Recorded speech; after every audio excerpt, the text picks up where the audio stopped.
I mean, because it's interesting. Like, I think rappers are some of the most clever people ever. Like, kind of modern day poets, right? Right. They're weaving American culture into songs, right?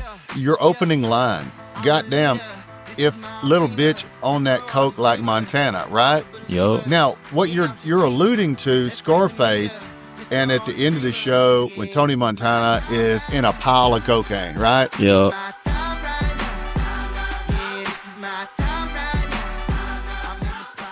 Welcome to Unfiltered. I'm your host, J. Chad Parker. At this podcast, what we do is we try to bring guests on that are interesting from all walks of life in all types of profession, whether they're from around East Texas or from somewhere across the country. We want to talk to people. We want to ask questions that other people don't ever seem to want to ask. And we want to do it in a way where the guests can explain who they are, why they're doing what they're doing, and what they hope to do. Man, I'm fortunate to have Cico P here today. Cico, thanks for being on the show. Appreciate you, Cico P. Appreciate you, man. Well, I think the best interview is always one where if people don't know anything about you, what we do is we kind of teach them who you are, where you came from, and why you got into what you're doing, okay? Mm-hmm. So tell the audience kind of where you were growing up and what it was like and how that influenced what you ultimately did, which is make rap songs. Yeah. Well, I'm Cico P. I'm from Jacksonville, Texas. Grew up in Jacksonville a little bit. Moved to White House, Texas, in Tyler area. But to be real, just the cards I was dealt, you know what I'm saying? Just not saying everything was all good, but everything wasn't all bad. So I never take the credit away from my mama because she worked hard. So the reason why I love music because it's the thing my family like I always did. My family was big on music. Rather, my papa was in the band. He played the saxophone.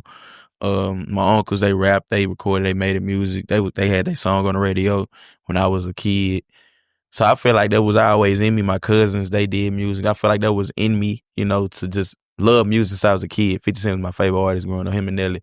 So I think that plays a part into why I'm doing what I'm doing for sure now. Like, for sure. Well, one of your albums is called North Jax, Yeah, and of course that refers to North Jacksonville, Texas, doesn't it? Yes, sir. Yes, sir. And if you drive into Jacksonville, what you'll see is basically government housing on the right as you enter into town. Mm-hmm. Is that where you grew up? Yeah, apartment D12. If you're in the third end, you ain't really from the bricks like that. The third end is the other part that's on that. It ain't in the main part, but I was in the main entrance, real project, baby. I've heard you say that. I've heard you say bricks to the park. Yeah. That's where we live. Yeah. Most definitely. My granny stay in the park. She stay on Skyline. Shout out Dorothy Ford. That's my baby. But most definitely, if you from Jacksonville,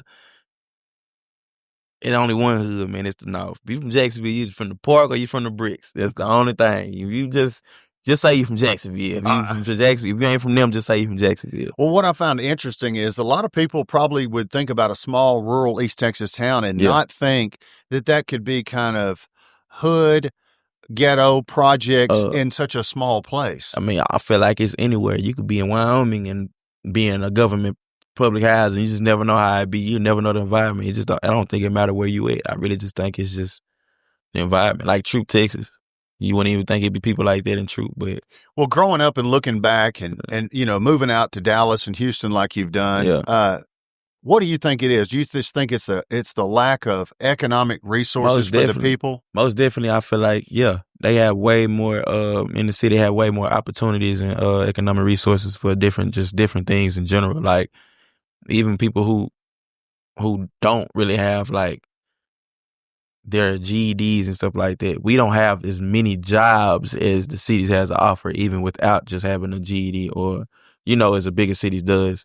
Well, and right. I mean, you take a smaller town, there's less jobs, right? And then you don't have a lot of education or, as you said, you don't have a GED. I mean, I got my diploma. You know what I'm talking about? But I don't mean you. I mean you and the person that's sitting in North Jacksonville, thinking about their options at the time, right? And sometimes, would you say people lose hope living in the projects? Or they get comfortable. Or they get Yeah, comfortable. they lose hope and get comfortable. They don't see themselves striving for greatness or better, and they just comfortable and content. I feel like it's also a generational thing.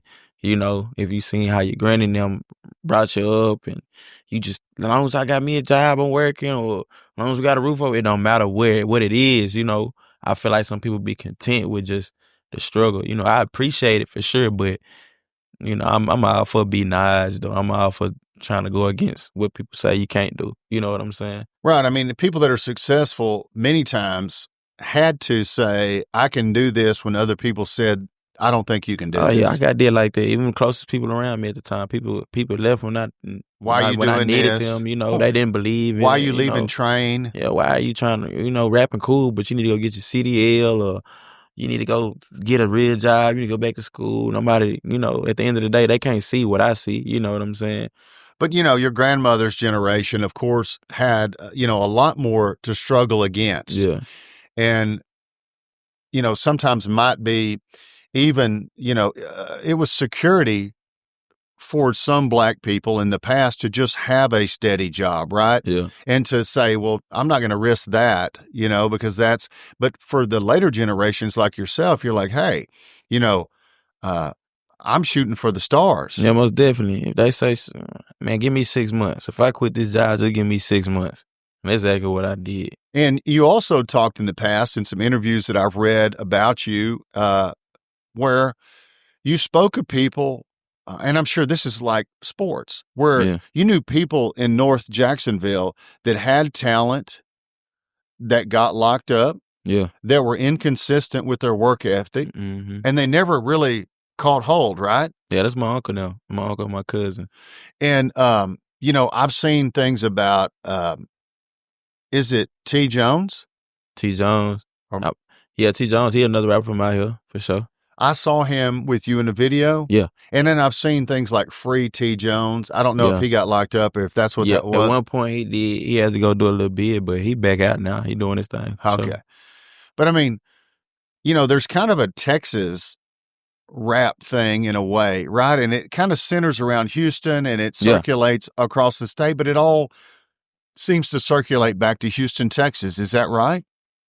Houston is the biggest city in Texas as far as like music wise and the marketing. I mean, and that's for, people that are putting out their own music, their own mixtapes, trying to, get a foothold where people will know who they are. It's people doing music everywhere, but the most like, artists that are known, like a lot of known artists are from Houston, Well, technology, it seems like, has given people like yourself a chance to learn and then make music in the rap music industry. Do you agree with that? Yeah. The internet, it helps you. For sure, the internet, it can be a powerful weapon. You know what I'm saying? Like I read your articles where you trench somebody beats. You took the beat from that ultimately was the Tampa beat. Yeah, I took it from his website. Shout out my boy B. Shout out B and Northern B, man. Trench work, trench ties. Y'all know what's going on. Because that's an awesome, a good feeling, song, no matter who you are. Yeah, I just got out of work. I had heard the beat. Matter of fact, I was writing the song, to be real. I was kind of playing with the beat while I was at work at Trane. I heard it because I was just going this way. I'm like, let me see if he done uploaded some new beats on his website. So I Chris went. Sims working at Trane, putting together the ACs, but he's actually writing the music to exactly, because I wasn't doing too much going on at Trane. If you know, you know. If you don't, you don't. If you worked on the assembly line before, you know what he's talking about. Yeah, exactly. Yeah, I know y'all used to see me pull up through there on that golf cart, on that bike or that tugger. But I went home and I just wrote it. I was just on the toilet. And that's why I normally, when I was writing at the time, because now I just do a lot of punching in. I don't write no more. Like I just go in the studio and just record. You don't write ahead of time at all now? It depends. Sometimes I had to get back in the swing of it because I wasn't it. And right before I signed, I just stopped writing. But I mean, when you get the most inspirational, do you think it's, when you're relaxed, maybe drinking, smoking, doing something, are you clearer minded? Are you more creative, completely sober, or with some kind of, sedative? I ain't gonna lie, I'm way more creative when I have a sober mind, a better good, of judgment. I'm way more creative. But I'ma still do what I do if I am lit though, for sure. Right. I mean, that's not gonna stop you, but you think you do your best writing, with a clear head. Yeah, most definitely. All right. Clear head. I like to focus. Well, and circling back to Trane, you worked at a place called Trane that's now called Trane Technologies in Tyler, Texas. Yeah. Right. And there's a lot of people with some, quote, good paying jobs that work here at Trane. Yep. And you had the graveyard shift, as I recall. I really worked 2 to 2. But I used to come in. That feels like graveyard to me. Heck yeah, it's the whole day. I used to come in at 10 in the morning sometimes and get off at 2 in the morning. So, I'm there all day. And then Monday through Friday. I've read that you'd work on lyrics. Yeah. And then was there any studio or any place for you to go practice? Let's say we're doing this here, but where would you go to lay down some tracks and see how it sounds and kind of critique yourself? I'm going to either go to Orlando or I'm going to go to Rari. But, it's either Orlando or Rari at the time. Where's that? Rari had a spot over there in the East End. In Tyler? In Tyler, and then Orlando in the South, he recorded at his house. He records at his house. I still go to Orlando to this day. So, he had good enough equipment, soundproof enough room so that, you could do your thing and it would sound good. Yep. And if they recorded it, it was something that would be quality enough? Quality. And the thing is, with Orlando, me and him, when I sound with the Tampa sound, because that's who I recorded Tampa at Orlando studio, I don't get it mastered. I don't get my stuff mastered. It's just a rough mix on it.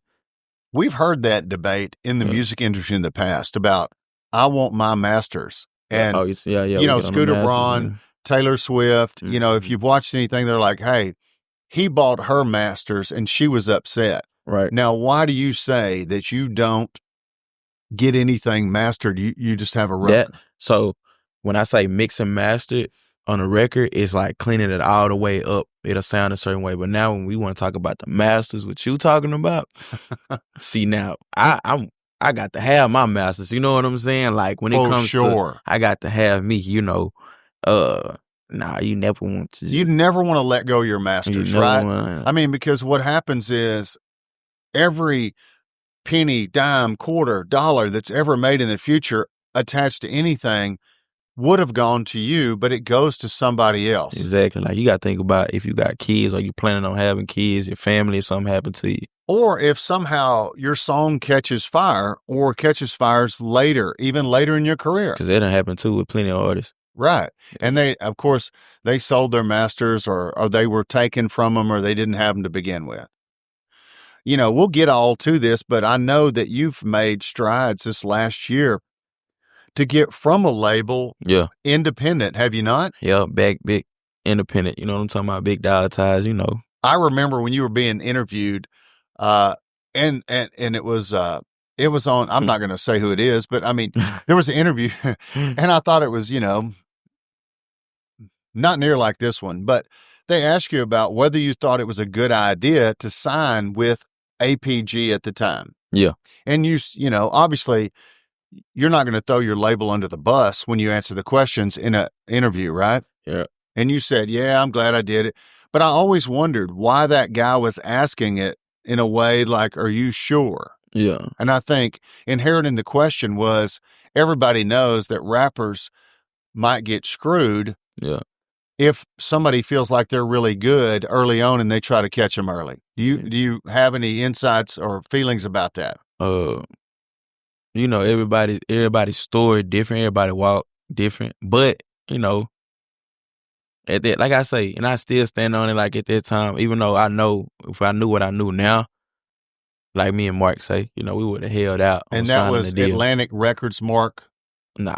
Oh, you talking about your manager? My God. Oh, okay. Because there was a Mark, Atlantic Records. Yeah, I know what you're talking about. Yeah, Mark, right?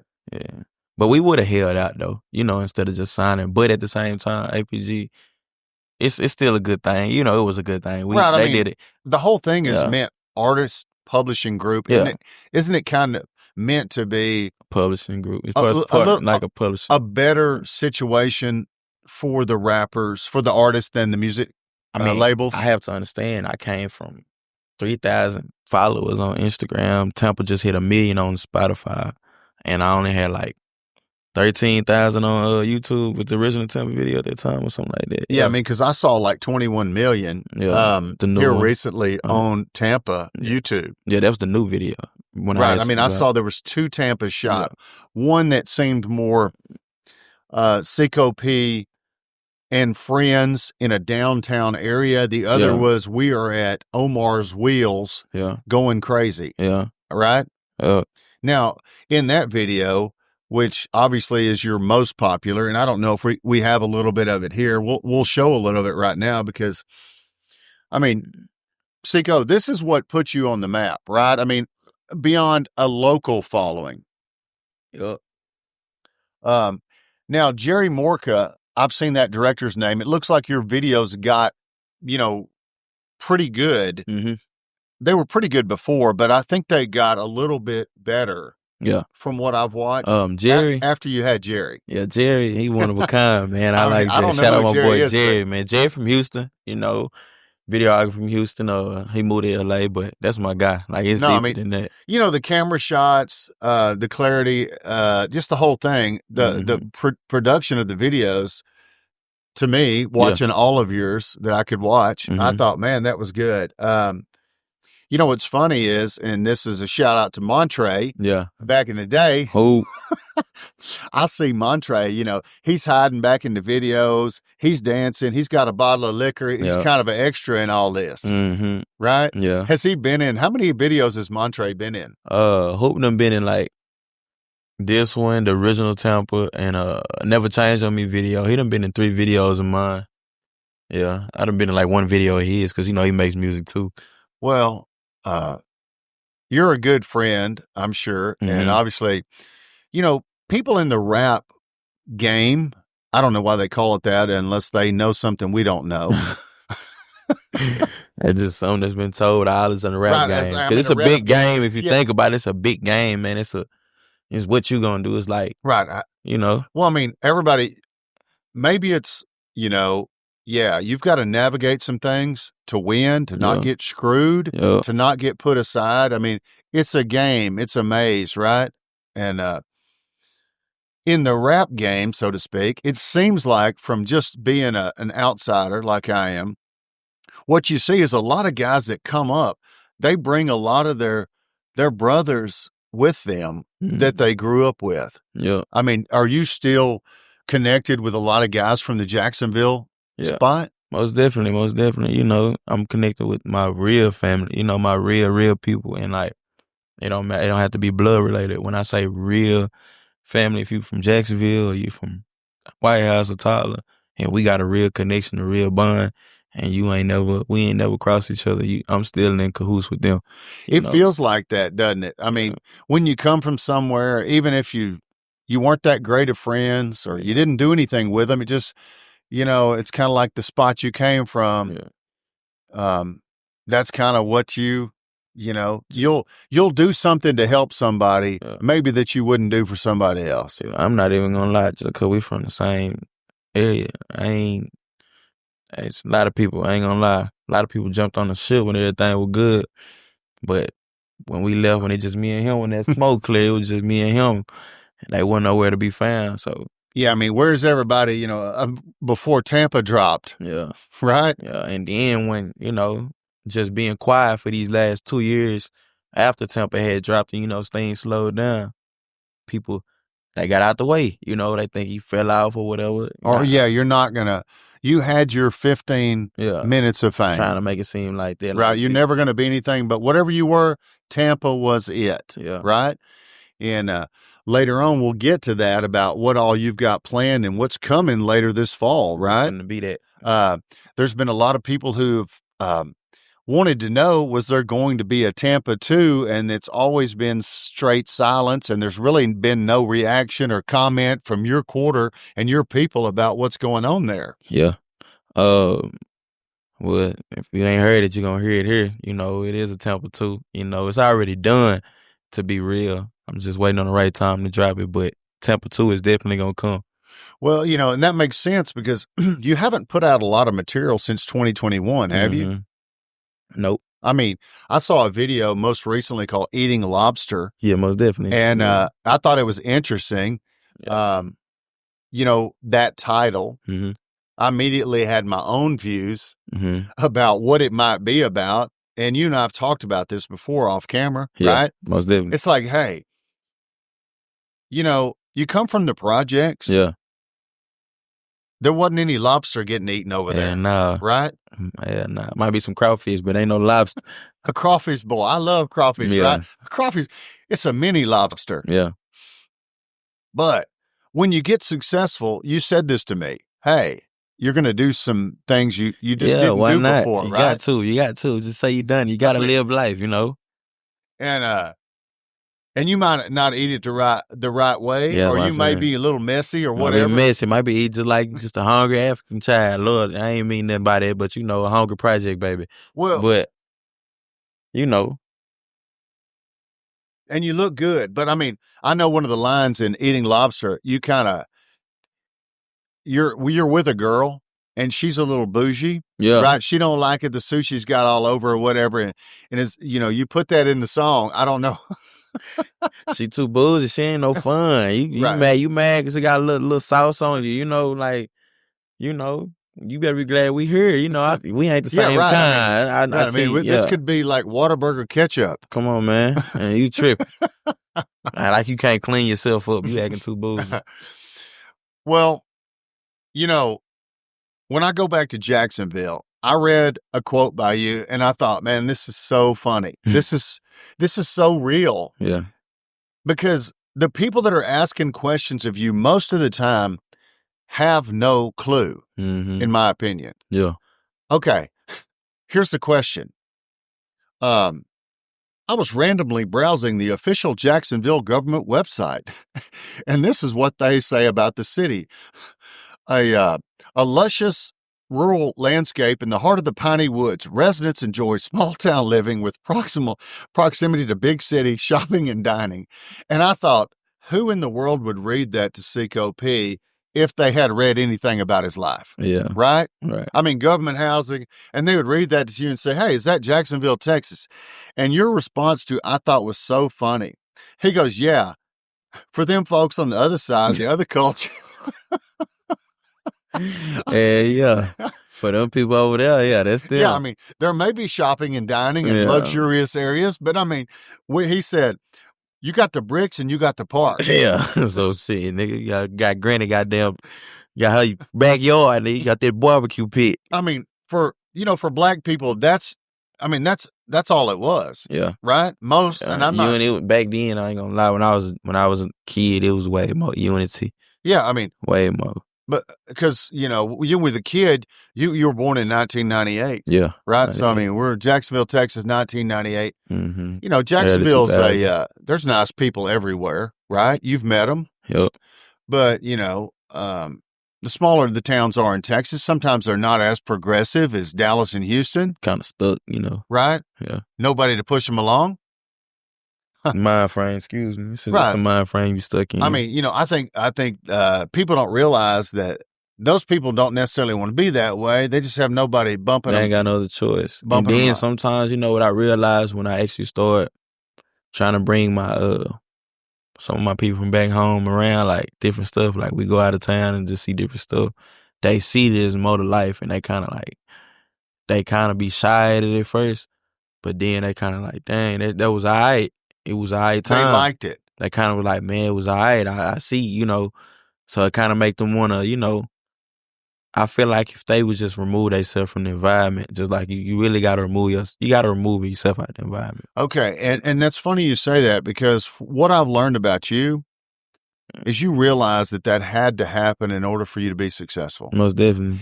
And you moved to Dallas, Texas, and left a lot of people that said, "Hey, homie, where are you going? What's up? Why are you leaving us, man?" Right? Yeah. Because there's a lot of family, and I say family, I mean people that grew up with you. You consider them family, right? I mean, you talk about them like that. Most definitely. And they're like, "Hey, why are you?" And you always said, I felt like I needed to leave the distractions in order to take the next step. Yeah, most definitely. Because at the end of the day, even if I was to stay and I still be 100% focused on me, just the energy of being around it's so easy to get caught up and drawn back into, into situations because of course, if you still here, I'm gonna be around you every day. If I know you ain't on the same path I'm on, and I'm still hanging with you every day, and I'm trying to lock in, but you say you understand, but you ain't trying to hear it because you want to keep doing what we used to be doing. You know what I'm saying? I mean, I do because I have talked to you before and I understand there are influences in the projects, whether they be in the big city, inner city, or East Texas, that are the same negative influences. Yeah, because like I said, even though I can be from here for small time, you know what I'm saying, move away from the hood, or people I know that's from the hood, or just people in general that just ain't no good for me. I can move to Dallas. Why would I move to Dallas and get right back in the hood? You know what I'm saying? Like that same thing people in Houston be like, you been out there fucking around. Why would I go to another city and get back in the trenches? Now I came to get out here to be separated from, you know what I'm saying? Like I gotta be segregated, separated. Like I'm trying to focus. Because there's only so many ways to make any money in the projects around there, right? I mean, you don't have a lot of opportunity. Ain't no jobs in the jets. Right. And so in order to pay the rent or do whatever you got to do, there are things, that are, we'll call those distractions. You know what's going on. Right? I mean, it's a choice, but it also is, it's easy to be judgmental if you don't have to eat. Yeah. Right? Mm-hmm. And getting out and getting somewhere else and doing something different where people aren't pulling on you. Do you think that kind of gave you, the time to think clearly, work on your craft, and eventually, go forward and get where you got to, at least at this point? Yeah, because when I moved to Dallas, once we made that, cause my cousin, I ain't gonna lie, we was finna get an apartment, me and my cousin. Where? In Tyler. Okay. We was gonna get one in Tyler instead. That's not far enough away from the distractions, is it? We was, because I was still getting this stuff into Tyler, not even in Jacksonville. I'm just in Tyler getting a whole bunch. I've been getting this stuff in Tyler since I was in middle school. You know what I'm saying? So I feel like no matter if I went here or I went there, it's gonna be something going on regardless. But we was gonna move to Tyler. We're gonna get a 2-bedroom. Then he just came back like the next week. Why you want to just move to Dallas, fool? I was like, man, you want to move to Dallas? He was like, hell yeah, I ain't shit in Tyler, fool. I just want something different. I want to do something different. And I just sat there for like 30 minutes. And I called him back. I was like, fuck it, let's go. Let's go. Yeah, like, let's just do it. Like, fuck it, let's go. He was just like, bet. So I mean, some of the best decisions in life sometimes are made spur of the moment. Yeah. Do you agree? Nah, most definitely. That's the best thing I could have did, because when we went up there, not only did me and him went up there, it was a couple of my other friends as dog ties that went. We all moved from Tyler to Dallas around the same time. My partner in Mesquite moved with his daddy. I had 2 partners in Louisville and another one in Denton. And then me and my cousin was in, you know what I'm saying, Garland. But you're working on, or you're at least writing or trying. Yeah, I'm always writing. I'm always record. That's what's going on. Of course, we had to try to find a job. So we all had, and that's what I like. You have to work. You know what I'm saying? Like you hear about the old days where people in rock and roll or whatever, they work day jobs, dishwashers, waiters, waitresses, and eventually made it. I mean, because you have to pay the bills along the way. Yeah. we worked, you know what I'm saying, a couple of temp service jobs down there. We was just really just freestyling, bro, just having fun, because we in the city, we in a whole new city. You know what I'm saying? It's so much bigger than Jacksonville, Texas. It's different for us, so we just having fun. And then I just told him, I was like, bro, I ain't finna get another job. I had a meeting. I called a dog ties meeting, me and Mark, and everybody came. Like, we got girls. That's the dog ties. That's the other section of it. Mark being your my manager. He's my business partner as well, too. So Mark Sessions? No, this is Mark Johnson. DeMarcus Sessions is my uncle. Oh, okay. I've seen his name too. Yeah, he another part of the team, squad. Okay. Well, tell everybody, because, when we see the Tampa video, we always see dog ties. And I know that was your own label, maybe initially, before APG. Yeah, it's still, they never went nowhere. It's just still here, Are y'all back to dog ties by itself now? Strictly dog ties. It ain't never not been dog ties, but we strictly dog ties by itself now, like strictly. All right. You were talking about, people in the group as dog ties, men and women. Tell us about what dog ties is and what it does. Dog ties, I feel like we just a real deal, like a popping entertainment company. You know what I'm saying? Whether we got party promotion girls or we just got guys. I got other artists as well that, that's coming out, man. Them boys gonna be something. They gonna No, be no, I right. mean, that's every, businessman, rappers, Yeah. entrepreneurial dream is Yeah. to like get people underneath them Yeah. that you teach them what you knew and Yeah. try to help them, but also make some money because of what you did for them. Yeah. Right? It ain't even all just about the money, man. I think it's just where we coming from. Well, here, I feel like the money will come regardless. I feel like it's all about me right now being, we didn't have no resources. Like, once again, I told you see how Houston do it. You see how Atlanta do it. They all help each other. Memphis, they all help each other. If I can do that here, why not? You know what I'm saying? If I can not just be the only artist that's just got a platinum record, but if I help these other cats get platinum or multi-platinum records, then I'll be satisfied with that, knowing that it ain't just me out here in the water. Like, we got more than to offer. Well, out here you in East helped Texas. them and you made something off of it, but those are two good things. Yeah.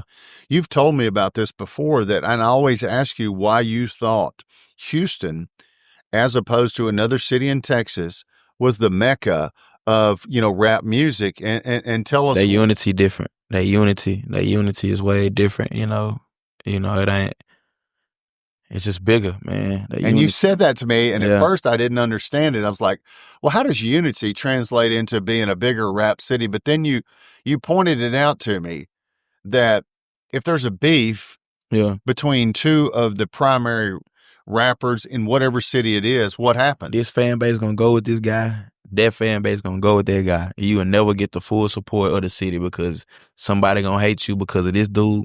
Somebody ain't going to like you because of this dude. And that's why I mean by it never worked. And when you say support, you mean people buying their tapes, people buying their records. Just because, once somebody, and this is what I see as in people, and I never get this. I never got it. I don't understand it. But people who supporters or fans or what you want, whatever other artists call them, once they so in tune with this person, just because this artist got a problem with that artist, that person act like they know that artist. You don't even know neither one of these guys, but you riding with this artist so much, now you done built up some hate towards this dude. You know what I'm saying? So now the fact that even if you did like this guy at first, you don't want to listen to him because the dudes you look up to he don't fuck with him. Right. So now you know what I'm saying? I don't understand it. You know what I'm saying? I mean, it reminds you of the 90s when Tupac, Biggie, right? I mean, that was kind of the pinnacle. It's like right now with Dolph and Gotti. Like Young Dolph, R.I.P. You know what I'm saying? I'm a Dolph fan, but I'm going to still listen to Gotti. You know what I'm saying? I was listening to Gotti before Dolph came. I mean, why do you think this happens? Do you think this happens organically with two guys, just personalities get crossways, or do you think the record label, some other outside influences? I mean, why do you think these beefs arise? It's all with egos. It's I feel like with every beef come with egos and these hoes. It's egos and these hoes. Egos and hoes. Yeah. I mean, you mean like you remember when Faith and Tupac? Yeah. Right? I mean, come on, man. Like, even though, you know what I'm saying, I don't want to just, I guess Biggie was doing, from what I heard, they say Biggie was, doing whatever on her. They was married, but he was still doing him. Right. I mean, and so she wanted to, some involved. One thing I do understand is just like, if you go out here and do something, you can't be mad. You got to take your lick, but it's how you do it. I don't think it would have been an issue if if Faith didn't do it with, or whatever she did. I don't know what she did. We don't know what she did. We just know. But it's the fact that they already don't like each other. Tupac used threw to it be out cool. there like, he did something. Yeah. And maybe he did it just to kind of goad Biggie, right? Come on. You know why he doing it, but it's the fact that you went along, though. And this supposed to be your husband at the time. Now, if you want to just step out on your husband because he been stepping out on you, or regardless, you go find another man and do that. You don't go to a dude that he used to be cool with, who now he beefing with, because that's what I mean by that causes a whole nother fire. That's a whole nother uproar, a whole nother. It ain't no understanding. It ain't no understanding at all. Like, all right, so that's why you said what you said. Yeah, about what's these the origin egos and these hoes. Yeah. Man. Not saying Faith is there. I ain't no disrespect. No, we're not. You're using that as a metaphor. Yeah, most definitely. Like for relationships with people and men and other, that gets crossways between each other. that either used to be friends or use it as a reason not to want to support each other. They been feeling like, this dude could been hating on you the whole time. Like, oh, I've been popping. All of a sudden, this dude's starting to get some light on him. Ah, man, this nigga think he doing something. Ah, the hoe. You know what I'm saying? Then don't let your hoe be paying attention to him. You know what I'm saying? Now you find you looking for a reason. Then all of a sudden, you think you now you looking for a reason to fall out with that boy because you know what I'm saying? Because your ego done got the best of you because you can't see him shining and you can't take that because you used to be that guy. Now he becoming that guy. But you still that guy if you continue to not to hate and go get your own money. Now you worried about this man, what he got going. So now you, regardless, even if he means you the greatest intentions, we can always sense and feel when you got ill intentions because, you know what I'm saying? Let's say, for instance. Well, I can see the difference from talking to you in what you believe the town of Houston, Texas is. Yeah. Right? Compared to Dallas. Yeah. Right? I mean, like you say, Houston shows you a lot of love. When you go down there, they got a lot of unity in the rap community, supporting all the artists. Yeah. You made a song, a very popular song called Houston. Yeah. I mean, I say, well, Tampa, Houston, these are cities, right? Yeah, 4 a.m. in Charlotte too. But when you made when you made Houston, what was the response in Houston, Texas about the song Houston? It was a lot of Houston artists. A lot of people from Houston just started following me. A lot of Houston artists, they was like, man, this motherfucker hard, boy, keep going. Now it's good for business to shout out a city. Then when I bump into them, like, what up? I'm in the club, they bringing me through, I see Slim through. What's up, boy? You know what I'm saying? Yeah. Et cetera. It was a chess move. It was a chess move, but me being from Texas, they also showed me love because a lot of people thought I was from Florida. Right. So when I first popped because Tampa comes out, everybody thinks you're from Florida. And they don't know you. They hearing I'm from Jacksonville, so I think Jacksonville, Florida. Jacksonville, Florida, right? And they see what goes like a Florida guy. You know what I'm saying? And you throw some stuff out, Houston. Yeah. But was that part of your strategy? Most definitely, it's a strategy. To wrap a city into what your hooks, your verses were, to make a song that was clever, and at the same time market yourself. Because I still ain't been to Tampa, but I know if I go to Tampa, I go to Tampa right now.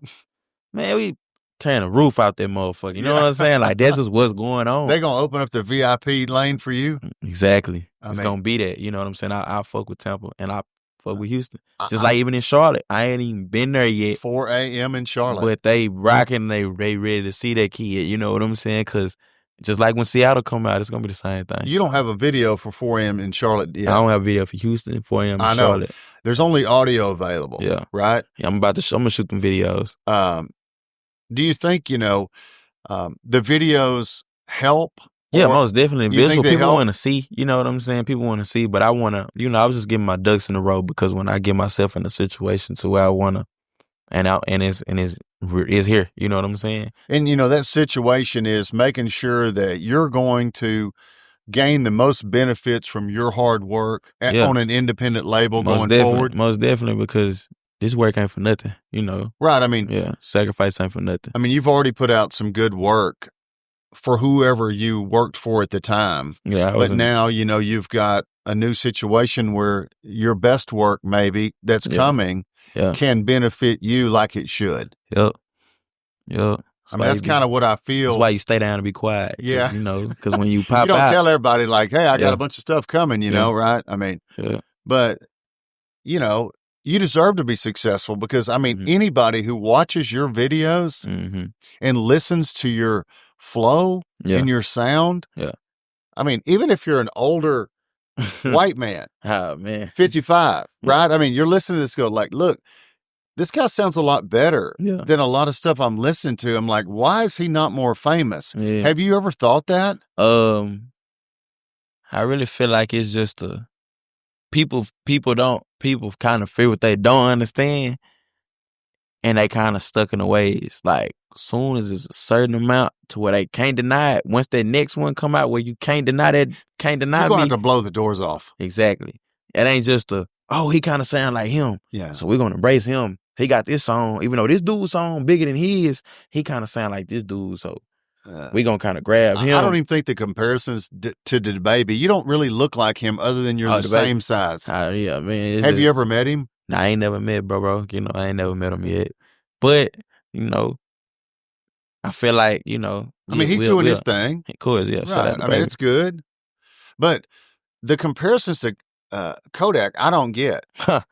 You don't sound like him. No. I mean, people that have interviewed you in the past, they ask that question as if, you know, maybe they didn't even know what rap music was. They're like, a lot of people say you sound like Kodak. I'm like, watch a video. He sounds nothing like Kodak. Kodak, I like Kodak music, but I don't sound like Kodak. We're not dissing his music, but I'm saying you don't sound like him. Yeah, I don't know. People just be saying, you know, people looking for somebody to sound like somebody. I mean, they're like, nothing is original, and everything is an imitation. Exactly. So when I come out with what I'm putting out, I don't sound like nobody. I sound like me. You know what I'm saying? So when I'm coming out, they kind of like, now you got people who own it. Who is this guy? Who does he sound like? I like this dude. Like, you know what I'm saying? He different. You got people who know music, who tuned in. You got some people like, yeah, that song hard, but I ain't finna be in publicly listening. Or I'm not finna, you know. But when everybody jump on the wave, you're gonna see what you're gonna see. It's gonna be hard to get everybody off the kid. Well, I've heard you talk about this before. Yeah. And you called it Boogie Avenue. Yeah. Tell us what you mean by Boogie Avenue. You know, my nickname Boogie, you know, but what you do when you hear a nice little song, you're gonna do your little boogie, right? So I just feel like it's Boogie Avenue. It's the only street that's just this the only street that you're gonna hear this type of music on. It's my street. Because you have a different sound. Yeah. And people really can't put their finger on it. Yeah.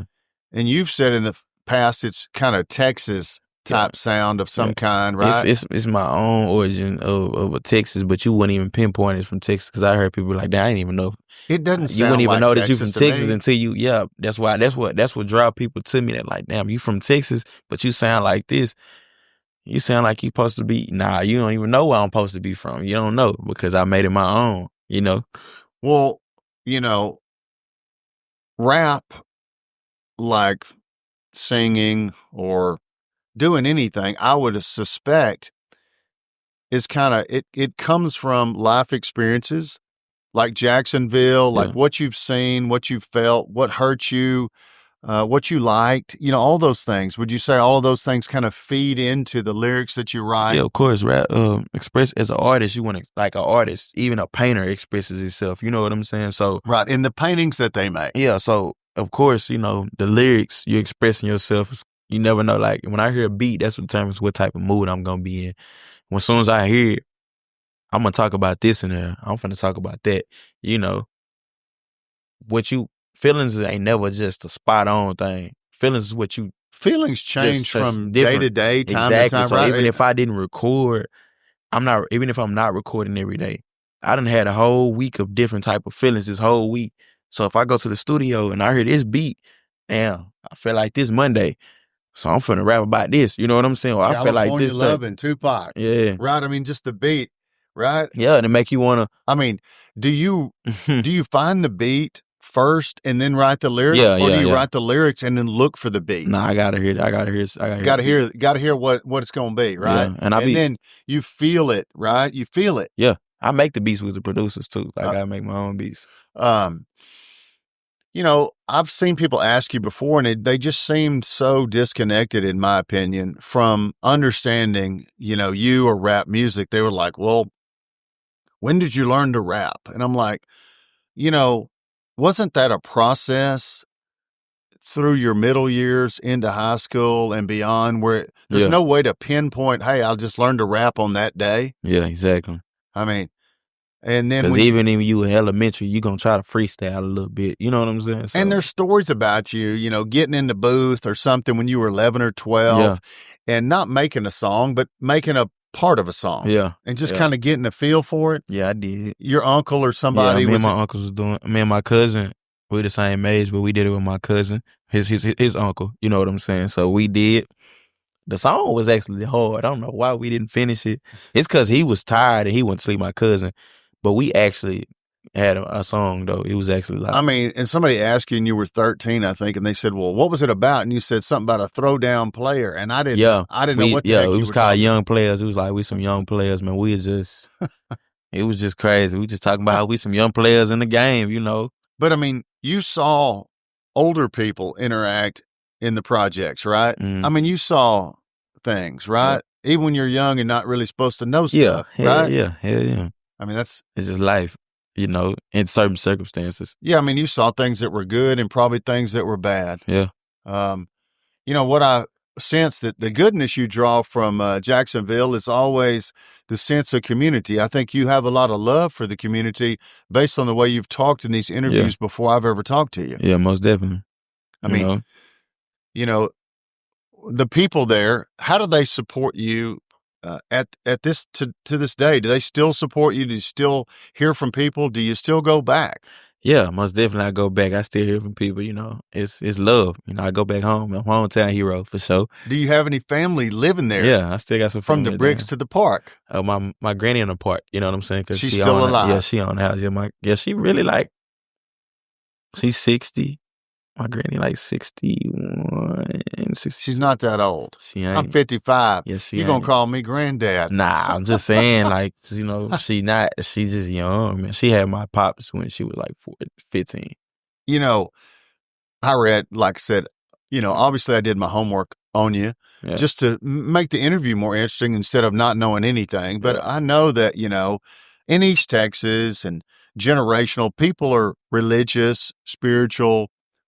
Sometimes rap lyrics can be almost antithetical or in direct opposition to faith principles, right? I mean, of course. You know what I'm talking about, they right? gonna try to make it seem it's like, hey, don't have sex before you get married, and then you're over here with bitches and hoes and all kind of, right? I mean, and you said your grandmom. If I told, she loved my music. Don't get me wrong, Nanny loved my music. But is if that I told, Nene or Nanny? No, Nanny. Nene is my little cousin. She had passed away when I was going into my 8th grade year. She was like my sister. And you mentioned her in one of your songs. Yeah. I listened to it and I heard, I said, I wondered who Nene was. Yeah, she was like my little sister. That's my auntie daughter. That was the only daughter she had too. What song was that? See Me. See Me. Okay, we're going to talk about the See Me later on, but I remember seeing that Nene and I wondered, who is that now? How'd she pass away? What happened? Car accident. Okay. Yeah, she was coming back from track meet in Corpus Christi. Yeah, she's coming back. Bad luck, horrible. Yeah, that's crazy. Like that, and somebody's her cousin, and her auntie, they all died. All three of them. Yeah. Well, we were talking about your grandmother, and grandmothers sometimes have a big influence on a lot of people that are raised to this day, no matter what color they are, right? I mean, parents, grandparents seem to be involved more with a lot of people's lives than ever before. Hell yeah. Was she involved, in your life? Yeah, I'm the first grandchild, so hell yeah. She was your favorite? Or you were her favorite? Yeah. Even though I don't want to say it like that, but hell yeah, I am. But, I sense that some people won't understand people that have not, that are not atheists, haven't abandoned God completely, but, don't accept complete religious dogma as it's been presented in the past. Yeah. Would you say that? Yeah, most definitely. A lot of people, we are in the age of the Aquarius, so I feel like a lot of people are awakening and trying to do their own, going instead of just sitting here listening to what somebody else tell them. They want to get their own research for themselves. You know what I'm saying? To figure it out. Even though with this, you know what I'm saying? When it comes to religion and knowing the truth of the unknowingly and knowing, we ain't gonna never know until we pass away. Right. I mean, we have to kind of, believe in something if we're going to believe anything. But I'm a real believer of God. Christ is in you regardless. You ain't got to go to church to, you know what I'm saying? Like Christ is really within you. We can have church right here with just us and it's just 4 of us.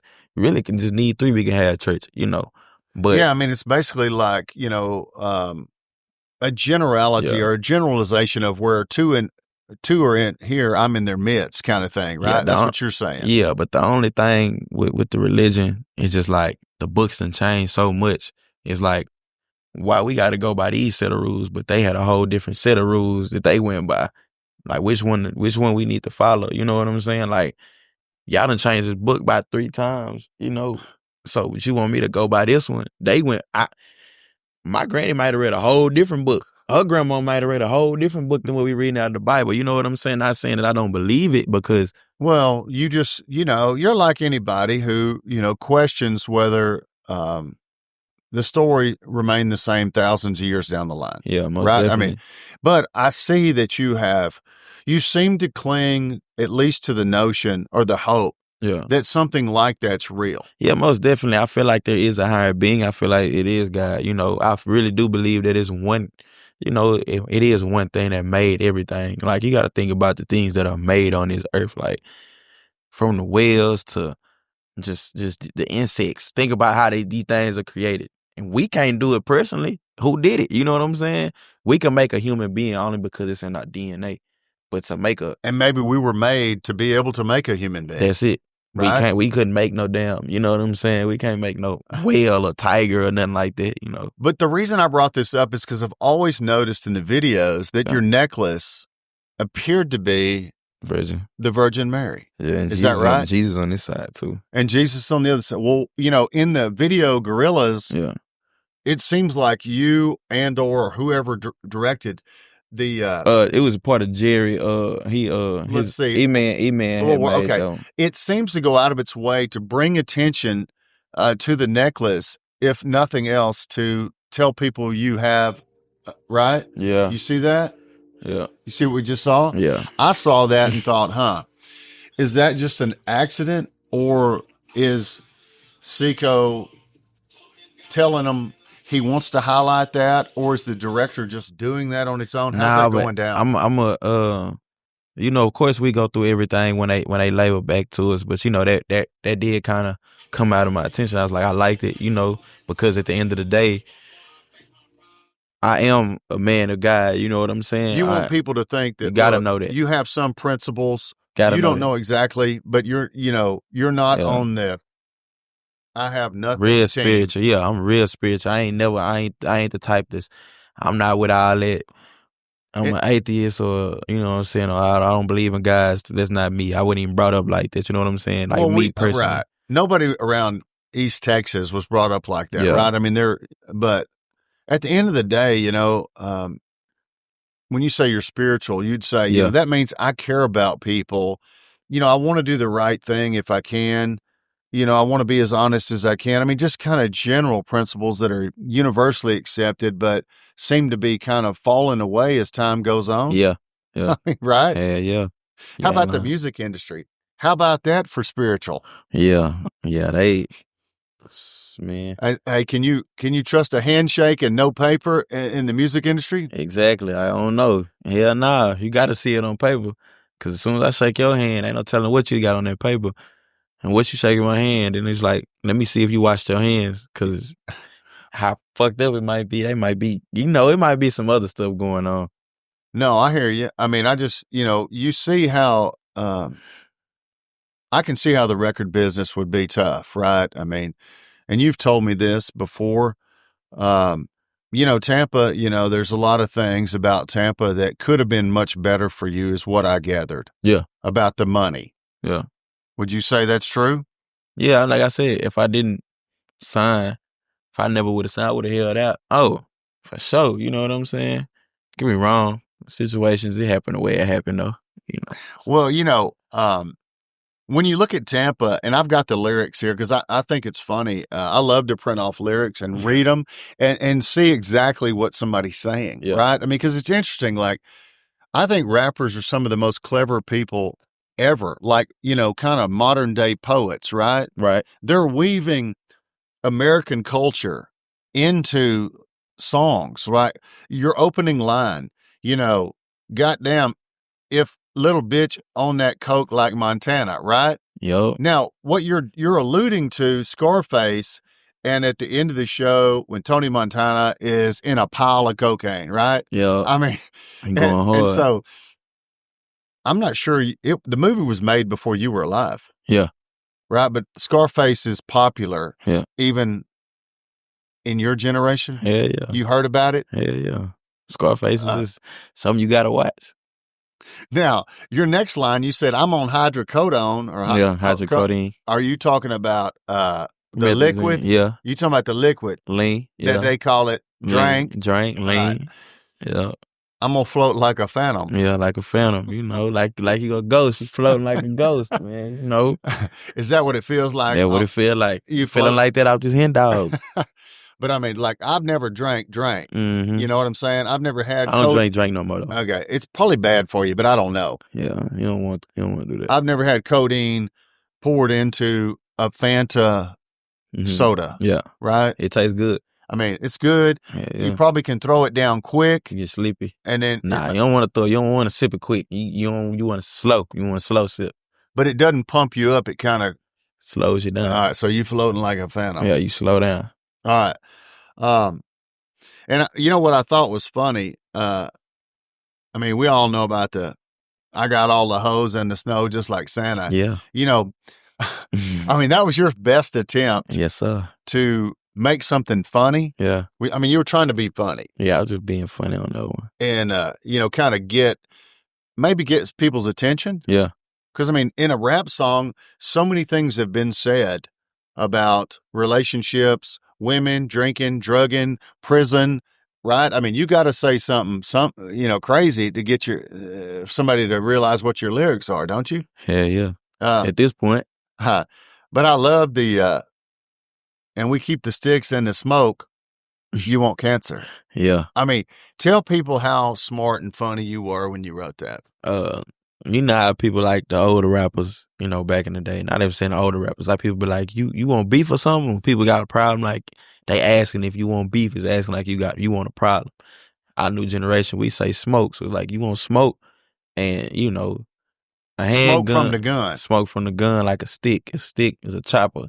So it's like cancer sticks. A chopper is it's like an AR, some or AK or a Draco. You say that and then you throw people off and act like you're not saying that and say, who want cancer? Yeah, but you should, yeah. Now, at the end of the song, well, let's talk about the line, that boy bad news, he a menace to society, which it seems that was a social media thing that was a meme or something that really kind of pushed you around the country. Yeah. I don't know why they gravitated to that. They had all type of TikToks to it, but yeah, that's something they all. Well, what did you see was the common denominator, the common theme of that bad boy news is, and here, if I'm sitting here trying to decipher this as a man who's lived, I'm thinking news media showing black men as in trouble, a menace to society, and the Tupac movie that was made, Menace to Society. Did that go in your head, or am I way off here? Really, I just saying, just like that boy bad news, he a menace to society. It's like people be saying, like, oh, that boy, he ain't no good. He ain't no good, or he this and that. Know what I'm saying? You're talking about yourself. Yeah. You're saying that boy bad news, like I'm no good, okay? Yeah. A menace to society, is that a Tupac reference or not? No, that's not Tupac. It's that movie from back in the day is with Menace to Society. With Lorenz Tate. Menace to Society. Omar Epps? Yeah. Nah, that was Juice. What's that dude name? He played Kane, but Lorenz Tate on there. He got his hair like my hair kind of like. But it was a movie back in the day, right? Yeah. But I didn't know if you were. I was referring to that type in there. Yeah. Yep. Yeah, I mean, I think Tampa's funny if you read the, just to see. Yeah, the Pampa part too, especially about today when I'm talking about. Yeah, I mean, at first I thought, well, maybe he just used the word Tampa the only time in the song, at the end of the song, the very last word, just because he needed something to rhyme with Pampa. But tell us how you cleverly worked that in to make sense to end that song with Tampa and then call the song Tampa. I was just like all about a buck, baby Bay, just like Tampa. So I'm speaking about Tampa Bay Buccaneers, and I was just like all about a buck, baby Bay, just like Tampa. So I mean, like all about a buck, like money. Yeah, baby Bay. I'm calling her baby. Yeah, just like Tampa. I'm saying, and then Bay, Tampa Bay. So then you kind of back it in like you backed in. Yeah. Who want cancer? Yeah. Right? Yeah. Is that a common theme in the way that you write lyrics? Yeah. So, because you've said before that you were hook verse or something like that. Yeah, I always start my hook first, just to set the tone, so what we finna talk about in the verses. You gotta have something that's catchy to start the song. Yeah, everything gotta be catchy. Like, I mean, goddamn Yeah, little bitch on the coke, like you got to they come gonna in. jump on that. Yeah. And then you can work around that. Yep. And then the verse, what do you call the verse in Tampa? What I call my verses when I boy, well, I can't even think about it. I don't even know. I can't even think about it. I know that boy Bad News is the start of the first. The second verse. Yeah, no, I mean you got your songs seem to be 7 parts to each of them when I look at them. Yeah. Is that the way you write songs? You're like, okay, I'm going to go 7. I'm going to start with a hook, verse, and I'm going to have 7 total, or do you even think like that? It just depends on the how I lay it out. Depends on the beat, how long the beat is, or depends on. Well, in looking at your career, I was trying to kind of track the trajectory, how it went. It looks like you quit working at Trane after a couple of years. That was probably 2019. Feel free to get yourself some more. Mm-hmm. You moved off to Dallas after you had written what was Tampa, correct? Dropped it in 2019 before I moved to Dallas. Okay, so you drop it. Now it bounces around. It doesn't do as much, does it, as it does later? Yeah, later. Later on. Now, let's fit Tampa into this chronology of when you drop Bonfidential Files on January 8, 2021. Right. All right. So it's on that album, right? But it was a single on a mixtape before. Yeah. It was single on Sweet Union, 2019. Okay. And Sweet Union was something that you circled back afterwards and made Sweet Union SUA Files, right? Yeah, that was just a little EP that the label wanted to go ahead and just throw out there. But for the folks from Jacksonville, we got to shout them out, right? Yeah, shout them out. SUA stands for what? Sweet Union Apartments. If you know, you know. You know what I'm saying? That's where you lived. Yep. And those were, government housing. Yeah. And it was called Sweet Union. And people will see you with T-shirts, Sweet Union on the back. Mm-hmm. They'll see S period, U period, A period twice. Yeah. Once on the mixtape and later on the album released in 2021. Right. Why did you want to call it that? I'm just letting them know this is my roots. You know what I'm saying? I'm just showing love, That's the main thing you could do.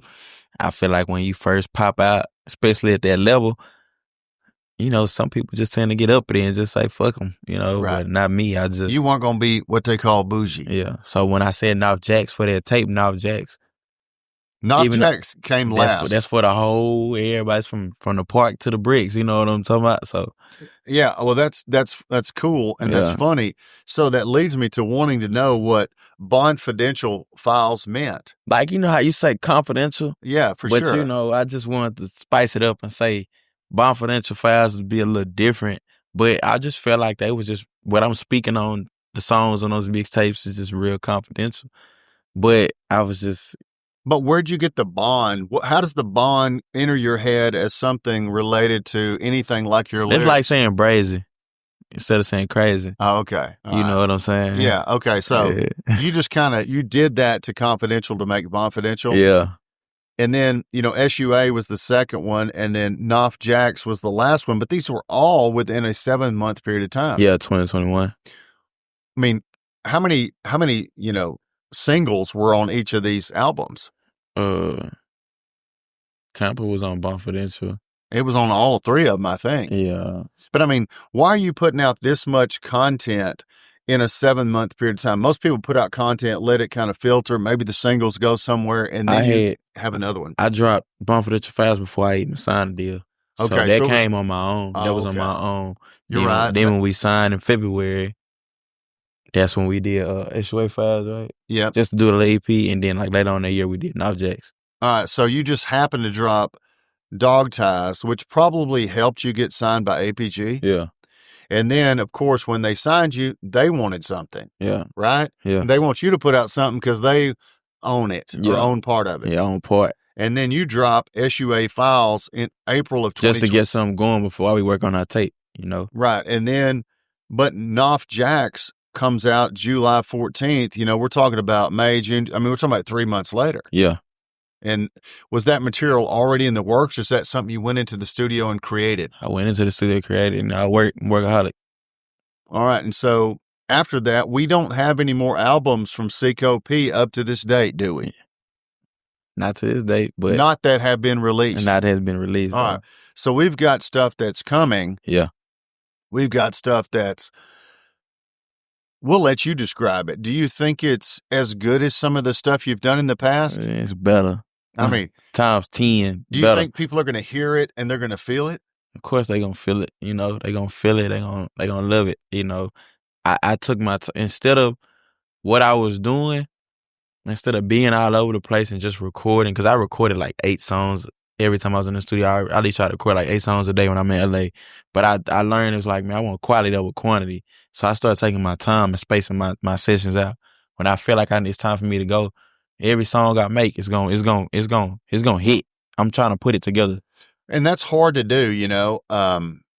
When you are trying to do quantity, yeah, you know, you sacrifice a little bit of quality. Yeah. Instead of sitting around thinking, listening to it, saying, this could be better, right? I mean, you spend more time on it, like you said. Exactly. And you think that, and you're telling us that's what you've done for whatever we get to hear that comes out in the future. Yeah. So all this shit is well put together, thought out. So it's like, when y'all hear it, y'all can be like, man, what the fuck? Like, you know. Do you think it's produced well? I mean, produced, engineered, all it well, you know, recorded well, because you got to understand, I recorded Tampa in 2019. Right. I mean, so you before you were anybody. I get better every time I go into the studio. You know what I'm saying? It's like a painter.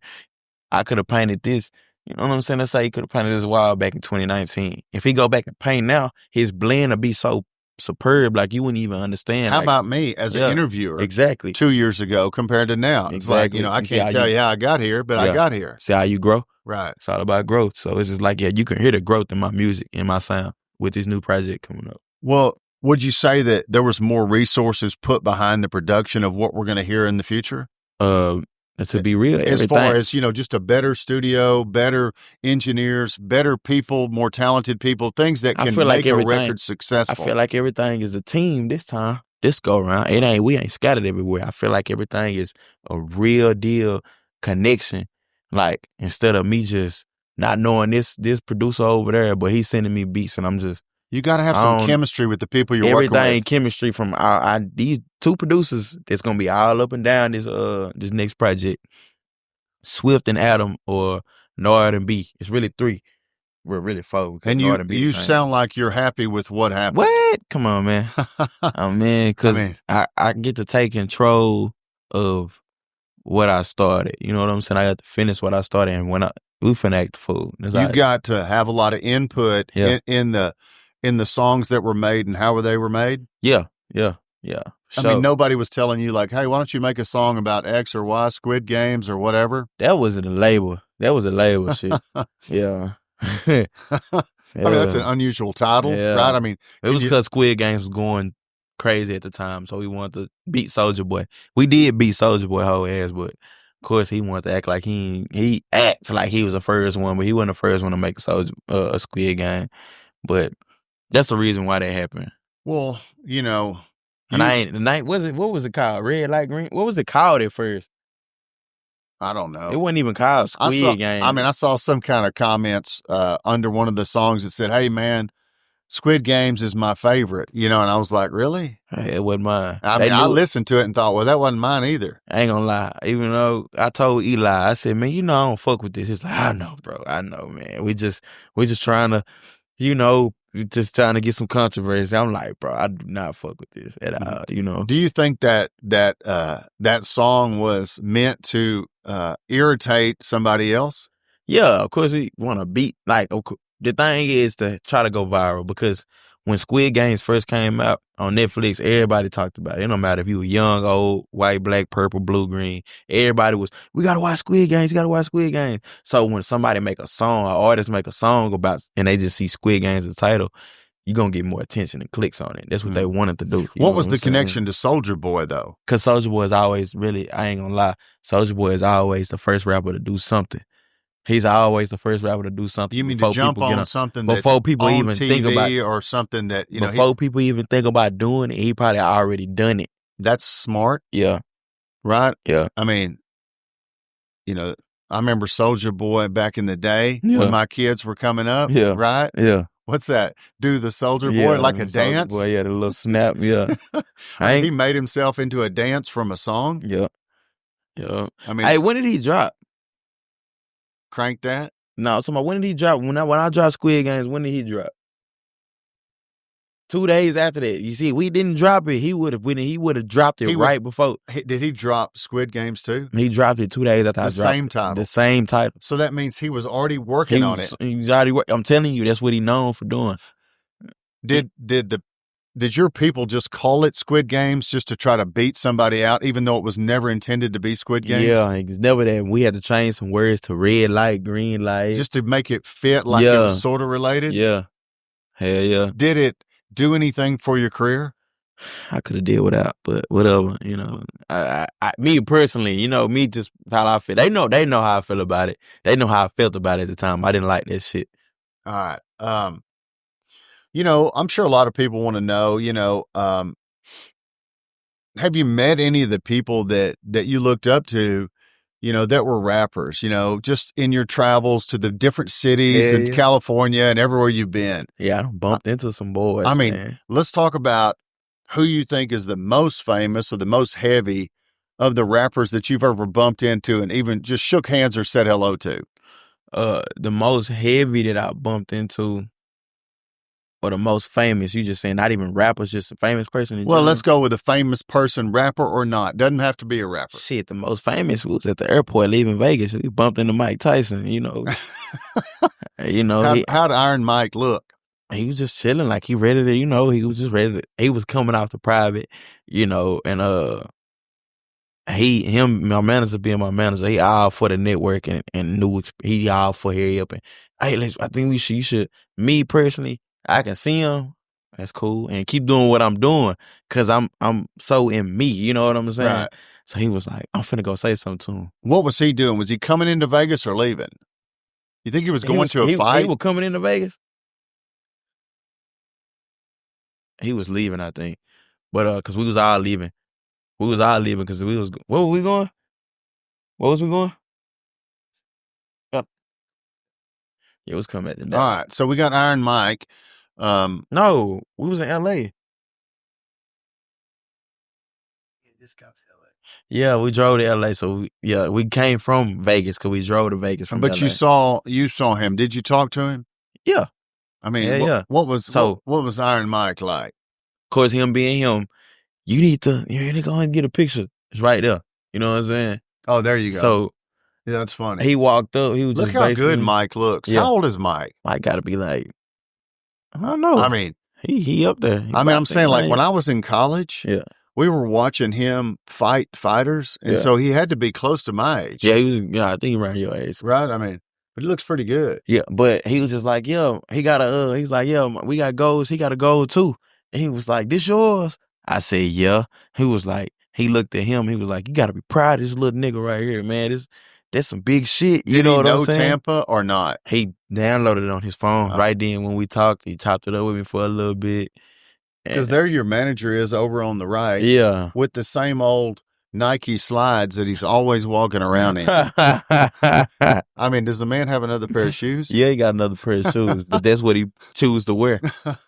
You know? That's like Mike being a millionaire, but he got on them New Balances. You know what I'm saying? Well, those are orthopedic old folk shoes that we got to wear, you know, because your feet get bad, right? Yeah.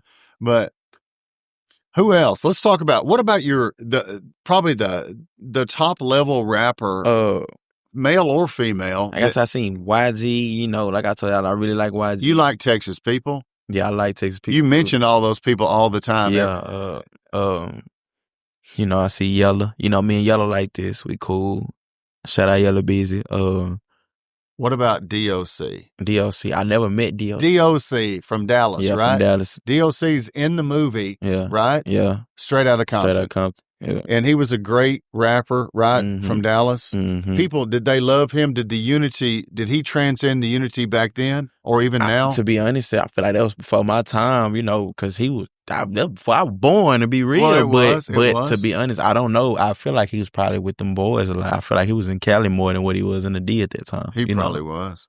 All right, so have you run into, people obviously watching this want to know, like, hey, who have you run into that we know, and how cool are they or not cool? DJ Chose is my people. DJ Chose, he's a multi-platinum producer, and his first record, he's a multi-platinum producer that he's also a rapper too. He writes for a lot of people, but the labels don't want him to be a rapper.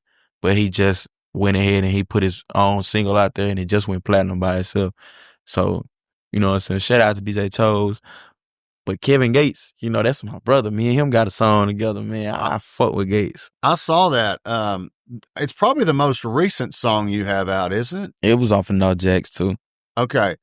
It's called Half the Time. Yeah. And it's you and Kevin, right? Mm-hmm. Now, it's a little racy, I guess, because YouTube won't let you get to it without an adult or a sign-in, right? It's a little, we talking vulgar, and, with some girls in there showing what they showing. Okay, that's what it is. It must be, because I can watch all your videos, but there must be some nudity or something. You still haven't seen. I'm about to show you after this. Okay. Yeah. But, way back when we started off, you were talking about dog ties. Yeah, dog ties. And you said there were some women that were in... some of the women in the video, are they just part of the crew, or are they just people that come up that you invite to be with y'all? The new Tampa video, not the old one, but the new one. Some of them that was part of the crew. Like, we really just it was like two. Yeah, just two of them that's part of the crew. But the other women that's in the other videos, they just they just models or something, or people that just.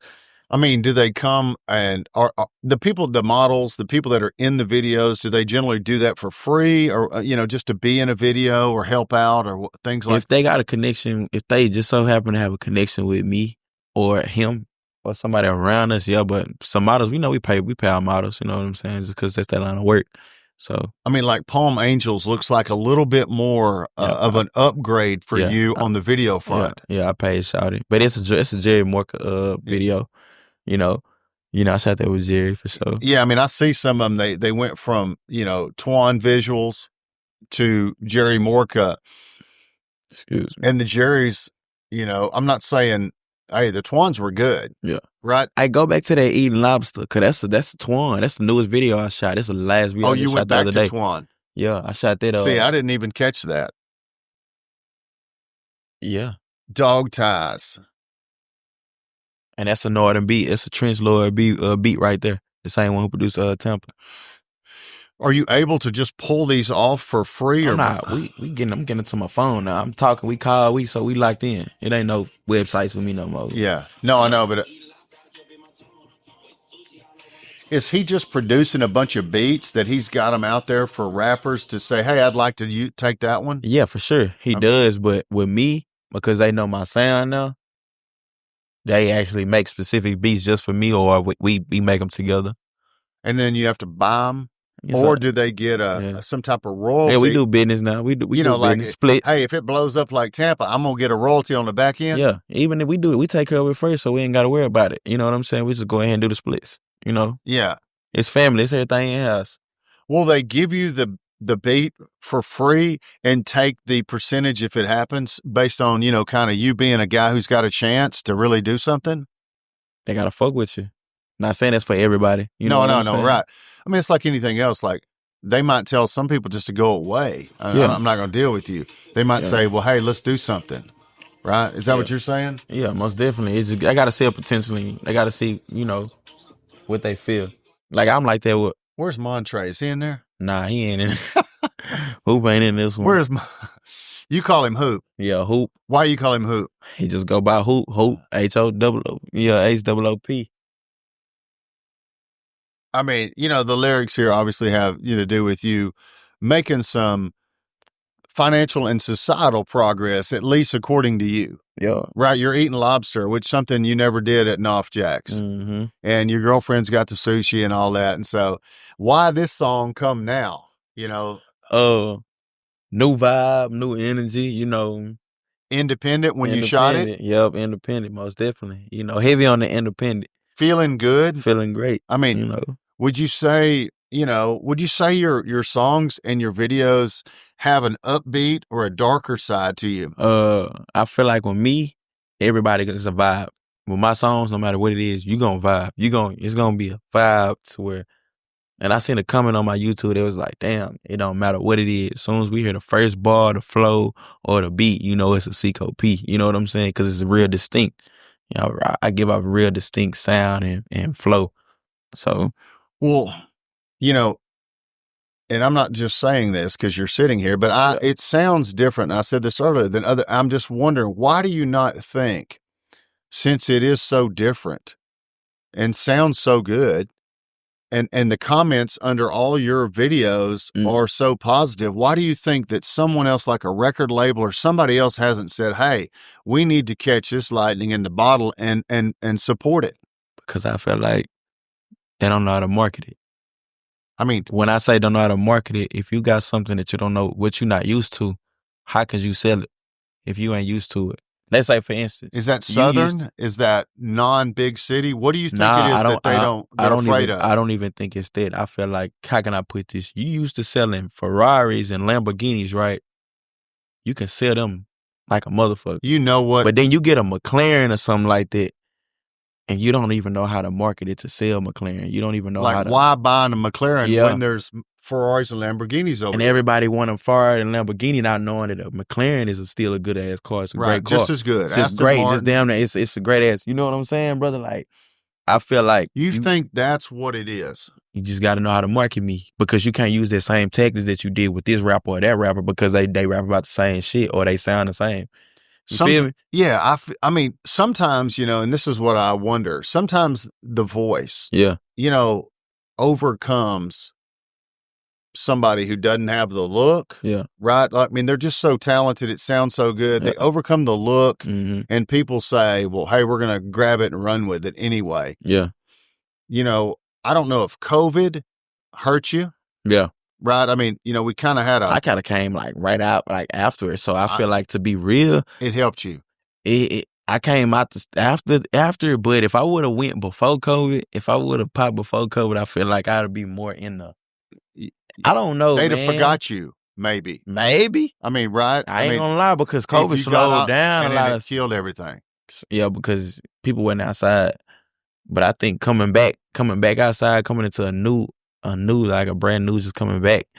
I think it did what it's supposed to do, man. That's why I said, like, this new rebrand. Well, I mean, you're kind of a guy who I can tell says everything happens for a reason. Yeah. I mean, I can feel that about you. Yeah. You're like, COVID happened. I got off on independent label finally. Yeah. I got all my masters, or I will have them. You're kind of like, even though, I mean, everything's kind of going like you want it to go, even though you probably wanted it to be better than it is right now. Because I'm thinking about the longevity of it. If it would have happened, if it would have just happened just quick, then would it still be, you know what I'm saying? Like, think about the situations. I'm thinking about longevity. I never would have knew. If everything was all good, I never would have really sat down and focused in on learning the business, learning to protecting myself for the back end and front end, and protecting my artists or my you know what I'm saying? And you've learned that now. Yeah, most and definitely. You're how old? I'm 25. All right, you're 25. Yeah. You've been through a couple of albums. You've been with a company, you're out of a company. So you're pretty much, if anything good happens for you, which it looks like it should. Yes, on the way. Then, you're going to be in good shape, right? Yeah, I'm in great shape, The artist makes money off the records sold and the touring, right? Yeah. And merchandise, too. Yeah. Depends on what type of deal you in, But you're in a deal where most of that's going to be yours. Dog ties. Where it's just me, So it's just like, that's it coming to us. How do you, whenever, and I don't even know if you want to tell the audience when you expect new material to drop or be available or not. That's up to you. I got a new tape called Bewitchery coming in October. What's the name? Bewitchery. Bewitchery. Yeah. Okay, you're working off Bewitchery. You're kind of mocking. You're always smart ass, clever, the way you like to be. Yeah, I'm mocking just because I feel like the industry is such and such. But I also, when you really look up Bewitchery, it also tell you that Bewitchery is like a term of when somebody that gives off a sexual aura or allure that people feel like they under a spell because they so, you know what I'm saying, like just mesmerized by that person. So I feel like the things I talk about, and I'm also catering to women with my music, things I do, I'm a chocolate dude, tattoos, all that. So I feel like I have a lot of women fans. So when I'm saying bewitchery, I feel like You're trying when to you listen to mesmerize this, them. I feel like when you hear me, you're gonna be mesmerized. You trying when to you get hear them. So bewitchery is basically what I'm saying. It's like spell. You under a spell when you listen to me, but I'm just mocking at the same time. Yeah, I'm mocking. Well, there's a lot of things about your lyrics in Tampa and Yeah. otherwise where they're all kind of, they're cleverly circular and they have double meanings, right? So people be like, they think it's devilish shit when I say something about right. bewitchery. That's kind of like, in the 80s rock and roll, those rock bands would try to act like they were, had all this weird stuff just to get attention. Yeah. And that's still part of it today. That's part of it. It's gimmicks. You know what I'm saying? Even though I know my heart pure. You know what I'm saying? I know what I believe in, but I know they're going to have something to say. So but rap, some of it looks fun. It's fun. Yeah, it's right. fun. It's a fun vibe. It's an expression of, a lot of different things that are serious that a lot of people that don't look like you probably don't really understand. Right. Yeah. You know what I'm saying? Mm-hmm. Like, people's lives they didn't grow up in North Jacksonville. Yeah. And they're like, they didn't live in the projects. They didn't see what you saw, right? And I think that's what they've struggled with rap music from the 80s, where they didn't really understand what are these people saying? Why are they saying all this stuff, right? Because they lived in two different places. Exactly. Two different cultures. And you said it in the article. Mm-hmm.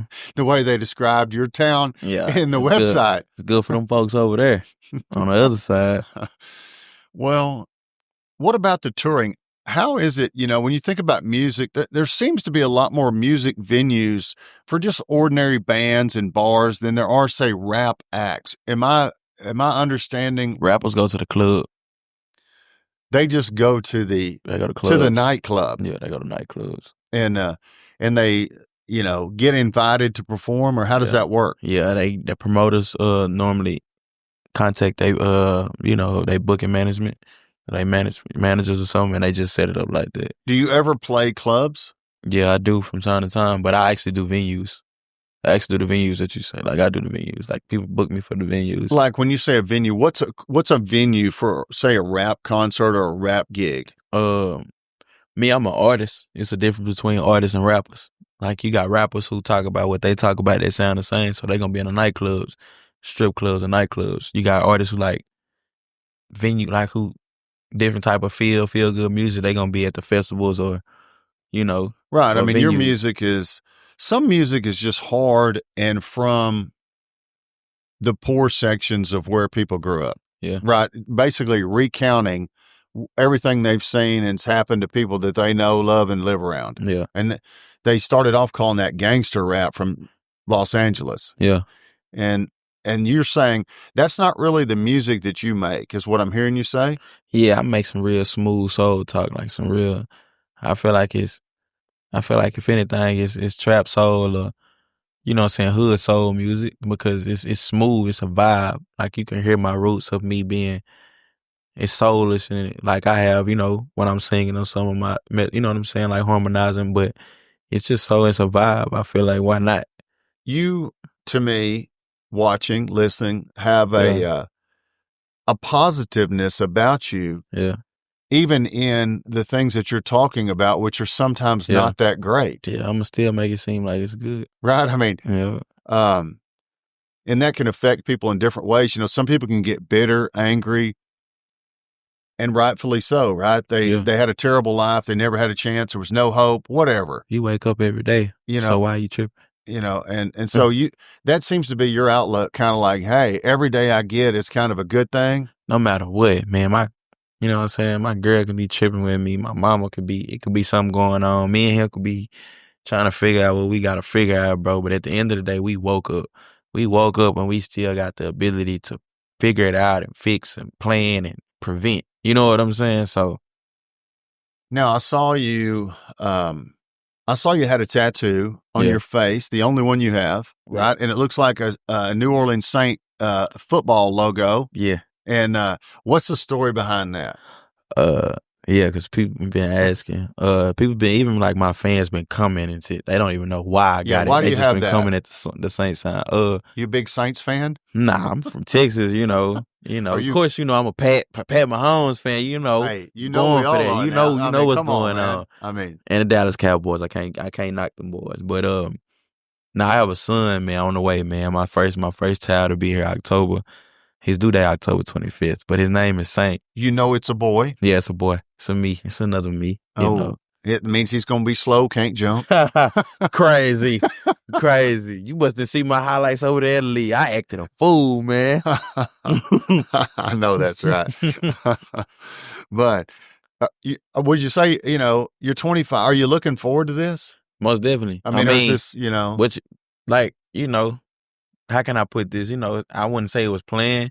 Of course I want to go about things the right way. Of course I want it to be, you know what I'm saying? Like, we all talk like, I don't want to be a statistic. Like, I grew up, my mom and my dad, they wasn't married and they weren't even together after I turned like 4. Right. You know what I'm saying? So you didn't ever see what people call a normal family unit, right? Most definitely.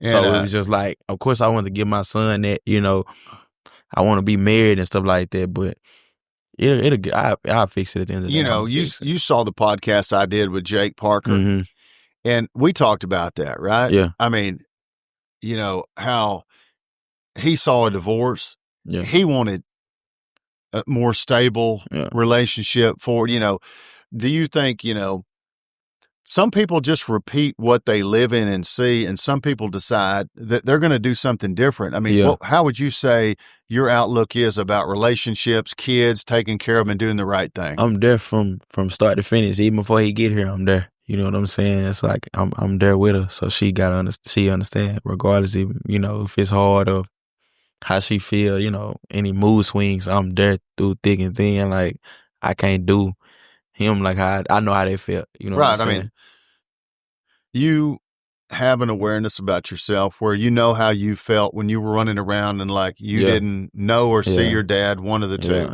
I mean, even though me and my pops, we close now. Right. You know what I'm saying? He can't. I feel like he regretted. You know what I'm saying? Not being fully there, like growing up in the younger years and all the way up until I was 17, basically. You know what I'm saying? He was just in and out. He was really in my life when I was 17. He came back.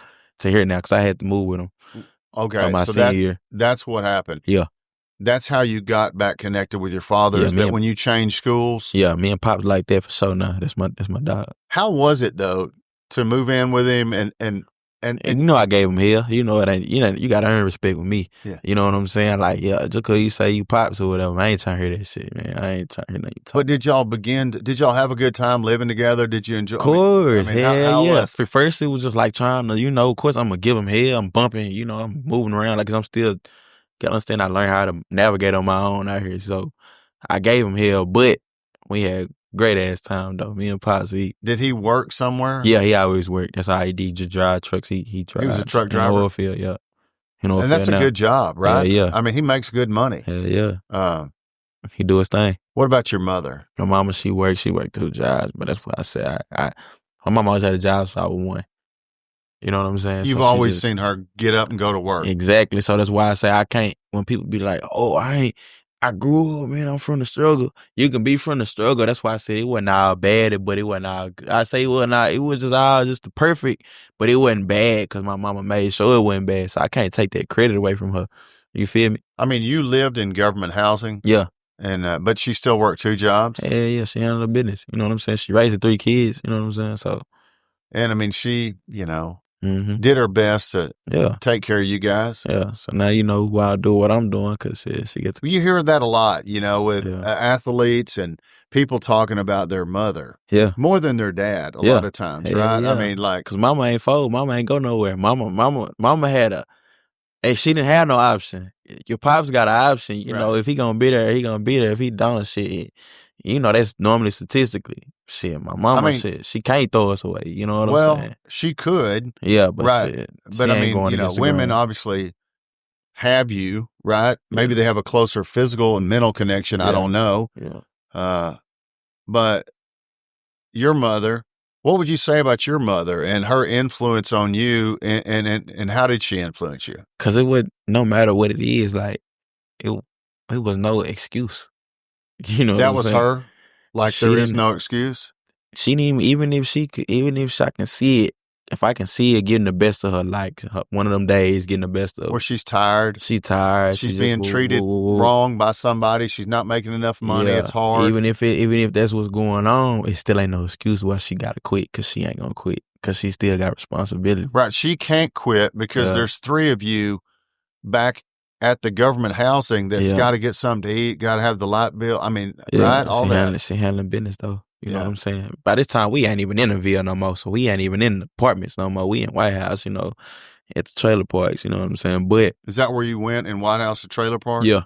You know what I'm saying? Like, you moved us from the slums and went back into the same type. Not saying it was bad, but you moved some different. Sometimes the mobile homes can be nice. Yeah, they were nice. I'm not ever gonna stunt. They was nice, but she thought it was gonna be different from what I was from. You got to think about everybody else, mama, who moved them. They kids. You weren't moving into Leave It to Beaver's neighborhood. We moved into to niggas like me coming to the same shit. You know what I'm saying? People running around outside. We on the same type of time. Still over here. It don't matter where we at. You know what I'm saying? So it's like, and that was pretty close to White House. Yeah, the football field. Yeah, right there. So we go over there, play. You know, sport. I always play football and just work out. Well, you know, you hadn't met a lot of famous rappers thus far, even though you've had a successful hit, right? It's always people that's like, they like Burna Boy. He is a successful African artist. He showed me love. I met Isaiah Rashad. He signed to Kendrick Lamar. They love the Tampa song. You know what I'm saying? Danny Lay, that's the baby's baby mama. She love it. I got a song with her. It's just like people like that. But it's just like, as far as like, they might listen to it on their stories or something like that. But as far as like tapping in with me, they ain't just tapped in with me yet. Like, that's kind of the weird thing with it. It's like a song that they listening to. They know I'm out there, but they ain't saying. I really feel like it's just they paying attention to see what I'm gonna do. Do you ever see, any kind of, or did you ever see on social media after Tampa kind of got some momentum? Yeah. That anybody ever Twittered, made a comment that was successful, that you saw the post and thought, wow, that's something else. I can't It's always something. Like I said, it don't matter if it was Danny Lay, like she might make a whole video. She might got a whole vlog thing or something going on. She just making content, but my song is in there somewhere. You know what I'm saying? Like, people might be on a live listening to my song, like another artist. Or Isaiah Rashad, like I said, he signed to Kendrick Lamar. He had a whole listening party, but while my song being played and he singing like he made that motherfucker. You know what I'm saying? Like, stuff like that is behind the scenes, but it be crazy. Like, I know that's what's going on out here. You know what I'm saying? With my song, but I just sit back, I take it, I'm like, well, I know what it's one of them, I got to keep going. Now, are there like, rap, kind of cities that have a bigger scene, like Atlanta, New Orleans, Houston? I mean, what's the landscape out there? Places, Charlottesville, right? Places you might go, venues you might play in where people might be supportive of what you've done and what you've got coming. For sure. Houston, Atlanta. But anything in Florida, I need to be out there. Cali and like the West Coast, they on your boy. They on your boy tough. They like you. They like me. Chicago too. I ain't think Chicago like that. Chicago like me too. Did they? Yeah, they fuck. Well, it's funny about Tampa, and you being from Jacksonville, Texas. A lot of people think you from Jacksonville, Florida, don't they? Yep. That's you get a lot of love. I get a lot of love, accidentally. Man. People see me like the celebrity basketball games because they wanted me to be in the celebrity basketball games when I had to Rolling Loud Miami last year. They wanted me to be in the celebrity basketball game. Tory Lanez was there. Fredo Bang. It was a couple other artists, like a lot of Florida artists. YMW Melly brother was there, but they see me and they show me love. Like what's up, boy? You know what I'm saying? What's up? You know, we chop it up, but they think I ain't from Florida. You know But what I'm saying? Is there a camaraderie, amongst rappers, or is it really just very competitive and it's Nah, it's love. Like you got some real stand up guys and you got some real stand up people that are artists, but you got some hoe ass people too. You know what I'm saying? Just like in everything. Everything, right? man. It don't matter if it's sports. Yeah. It don't matter if it's is there any was it just luck that you guys dropped Bonfidential Files with Tampa on it January 8th, 2021, right? And then the Super Bowl was being played in Tampa on February 7th of 2021. They was trying to sign and hurry up and do something. They was trying to hurry up and get it done before I signed on February 19th. They was trying to hurry up and do something so we can try to push something towards Tampa for the Super Bowl. Right. I mean, that's either it was a huge coincidence, or here comes Tampa right before. It was a coincidence. You did it, though. You and Dog Ties, your label, did it. Yeah. Did you do it thinking the Super Bowl might propel you to get a label to sign you? Nah, to be real, it was just something to do. You know what I'm saying? But it just seemed like instead of sitting there doing nothing, hey, let's do this because Tampa's in the Super Bowl this year, or we're going to Tampa. It was like a why not? It matches up. You know what I'm saying? Like, let's say I don't know how can I put it. It's just really why not, to be real. Like you had a song named Charlotte, and you had it's 4 going crazy in Charlotte, and the Charlotte, you know what I'm saying, Hornets, they in the NBA Finals. Why not push the song? You know what I'm saying? Right. Do you know if the Hornets ever noticed that you had this song? I don't know. Any of the players ever posed or say? But I do notice in Tampa, they do know I had that song. They know I had the song in Tampa. Sure. It seems like even a perfect business move in retrospect would have been to roll out there to the Super Bowl and walk around with a shirt that said Tampa, Cico P, or whatever, just self-promote. Push the song. I'm in the strip clubs throwing a lot of money. They know I'm out there. You know what I'm saying? But you weren't out there, were you? You should have been out there. Yeah. I mean, right? Yeah, I ain't missing no more major marketing no more. I'm not doing that. I'm on top of it, you know? Yeah, people ask questions all the time like, well, hey, what have you learned? What mistakes do you think you've made? How's that going to help you in the future? Do you think, that you missed the timing of something that was really the stars coming together on that Tampa thing with the Super Bowl being in Tampa? Yeah, but the thing is with this, I feel like that could have catapulted it earlier than what it did because that was in February, but it really took off in March. You know what I'm saying? Right. You're saying, hey, if all these people that came into Tampa from outside everywhere were at clubs, strip clubs, everywhere, and they was there and it's like, hey, there's Cico P, and then the buzz got going, you're saying the same thing that did happen might have happened earlier. Yeah, exactly. All right. Yeah. I mean, because, you mentioned the club and the strip club. Is that your initial core audience, or how do you try to get it out? Core audience, I just feel like them seeing me, just me being a new young rapper. You know what I'm saying? Them seeing me in the club, just popping a different way. You gotta marketing when it comes to rapper. People want to everything's marketing. Right? People want to see the young. They want to see me with a lot of money, holding a lot of money. Even when I have it, some of those videos. Even when and that's because I barely do that. Even though I can have it, I really won't do it. We ain't even been we never been a flashy type like that, bro. Like, we got it. You don't got to show it. But I understand that people want to see that. People drawing in and tuned into diamonds. They're drawing into seeing cars and drawing into seeing like guns, drugs, and money, a lot of money. So I was like, well, you know what? I ain't putting no guns out there. We ain't doing that. I ain't finna have no drugs in my video. There might be some liquor. Yeah. I ain't finna have no. But, that's funny you mentioned that. I watched all your videos. Yeah. Because in order to do a good interview, I figured I needed to try to know you the best I could. Yeah. And I was, there was a lot of, it seemed, I think I saw 2 guns. So all you gonna see? Right. I didn't see any more. It was barely seen, and it was very subtle. Right. And I thought to myself, obviously they're not intending to make this a focal point of their videos. Yeah. Right? I mean, that's what you guys have consciously said, like, we're going to talk a lot of shit. Yeah. We're going to act like, we'll kick your ass, or I'll be looking for you. Yeah. Like in your song, See Me. Yeah.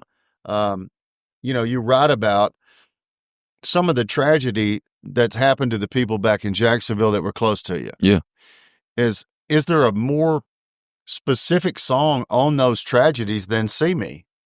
Yeah, you just got to get down and deep in depth. It's more songs, But I mean, like, they probably unreleased though. Okay, yeah. Unreleased. Well, for me, a guy who's just researching and reading the lyrics, I'm struck by immediately, it's Long Live D3. Yeah. Okay, this is right in the first verse, right? Yeah. I mean, if I'm reading this right, bro, I'm gonna salute you. Long live D3. Yeah.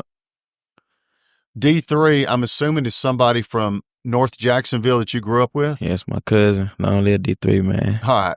Your cousin. What happened to your cousin? He got killed in Houston. Just I really felt like it was just some snake stuff going on. And when you say killed, how did he get killed? It really executed. Oh, you mean he didn't just get shot, he got executed? Yeah, like the way they did him and his homeboy, you know what I'm saying?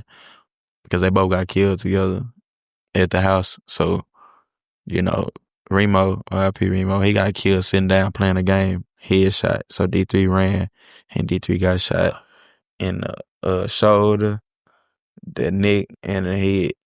You know what I'm saying? So, people listening, some people know that could happen. Some people think, I could never imagine that happening to anybody I knew. Yeah.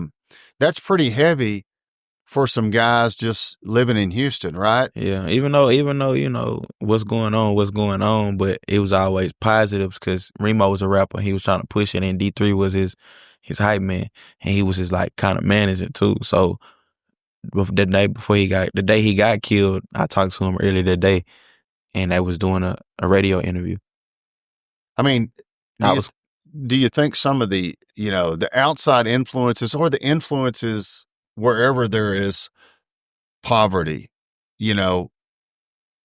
outlets for people create these situations where people can get killed like this in ways people don't understand? If you don't watch who you around and you showing too much, and if they ain't getting it like how you getting it, you always got to pay attention. I feel like with that situation, they didn't have, they wasn't paying attention. They let their guard down with people who they not really, they don't really know like that. It's not from the same walk of life we from, but they around and you got them, and you know what I'm saying, y'all got them around and they seeing y'all getting this much money, y'all doing this and that, and they not doing nothing. You got to pay attention. I mean, do you think it just goes to a straight, hey, I don't like how you're acting, and / robbery, or it's something else? It's just, it's hate.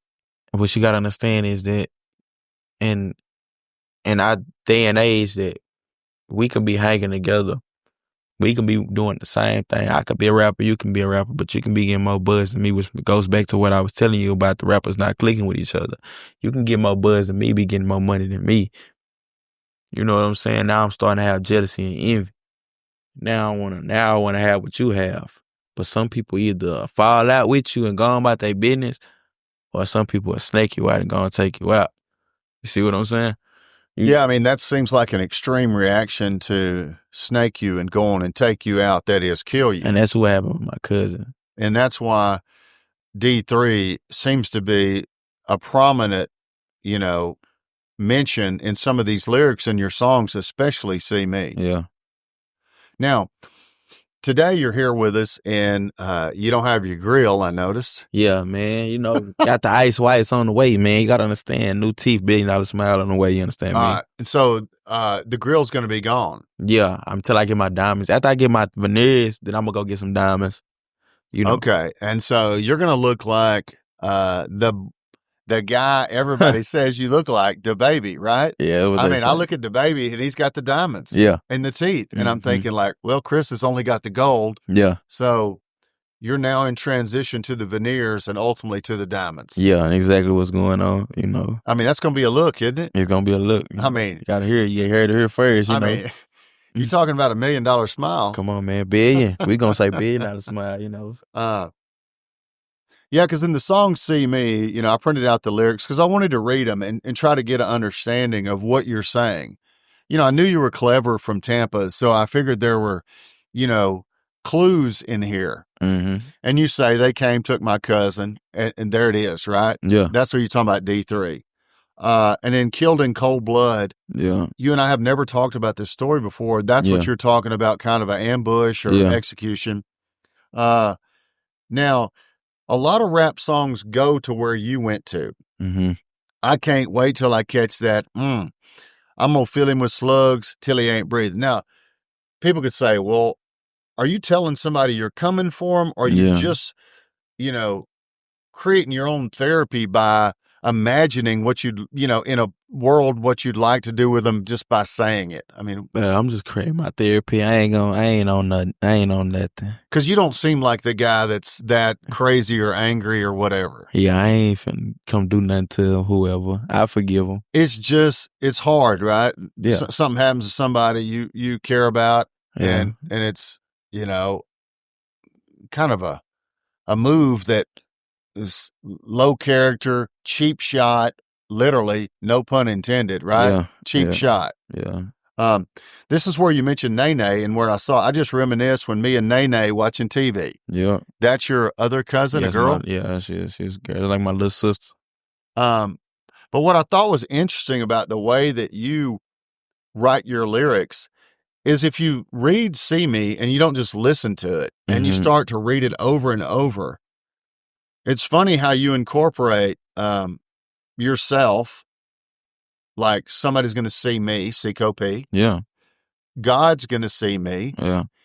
And the killer one of these days is going to see me. Yeah. I mean, I thought that was a, you know, it's funny how that's kind of, you know, an old Baptist message is a 3-point message. Mm-hmm. You've kind of incorporated the 3 things into here.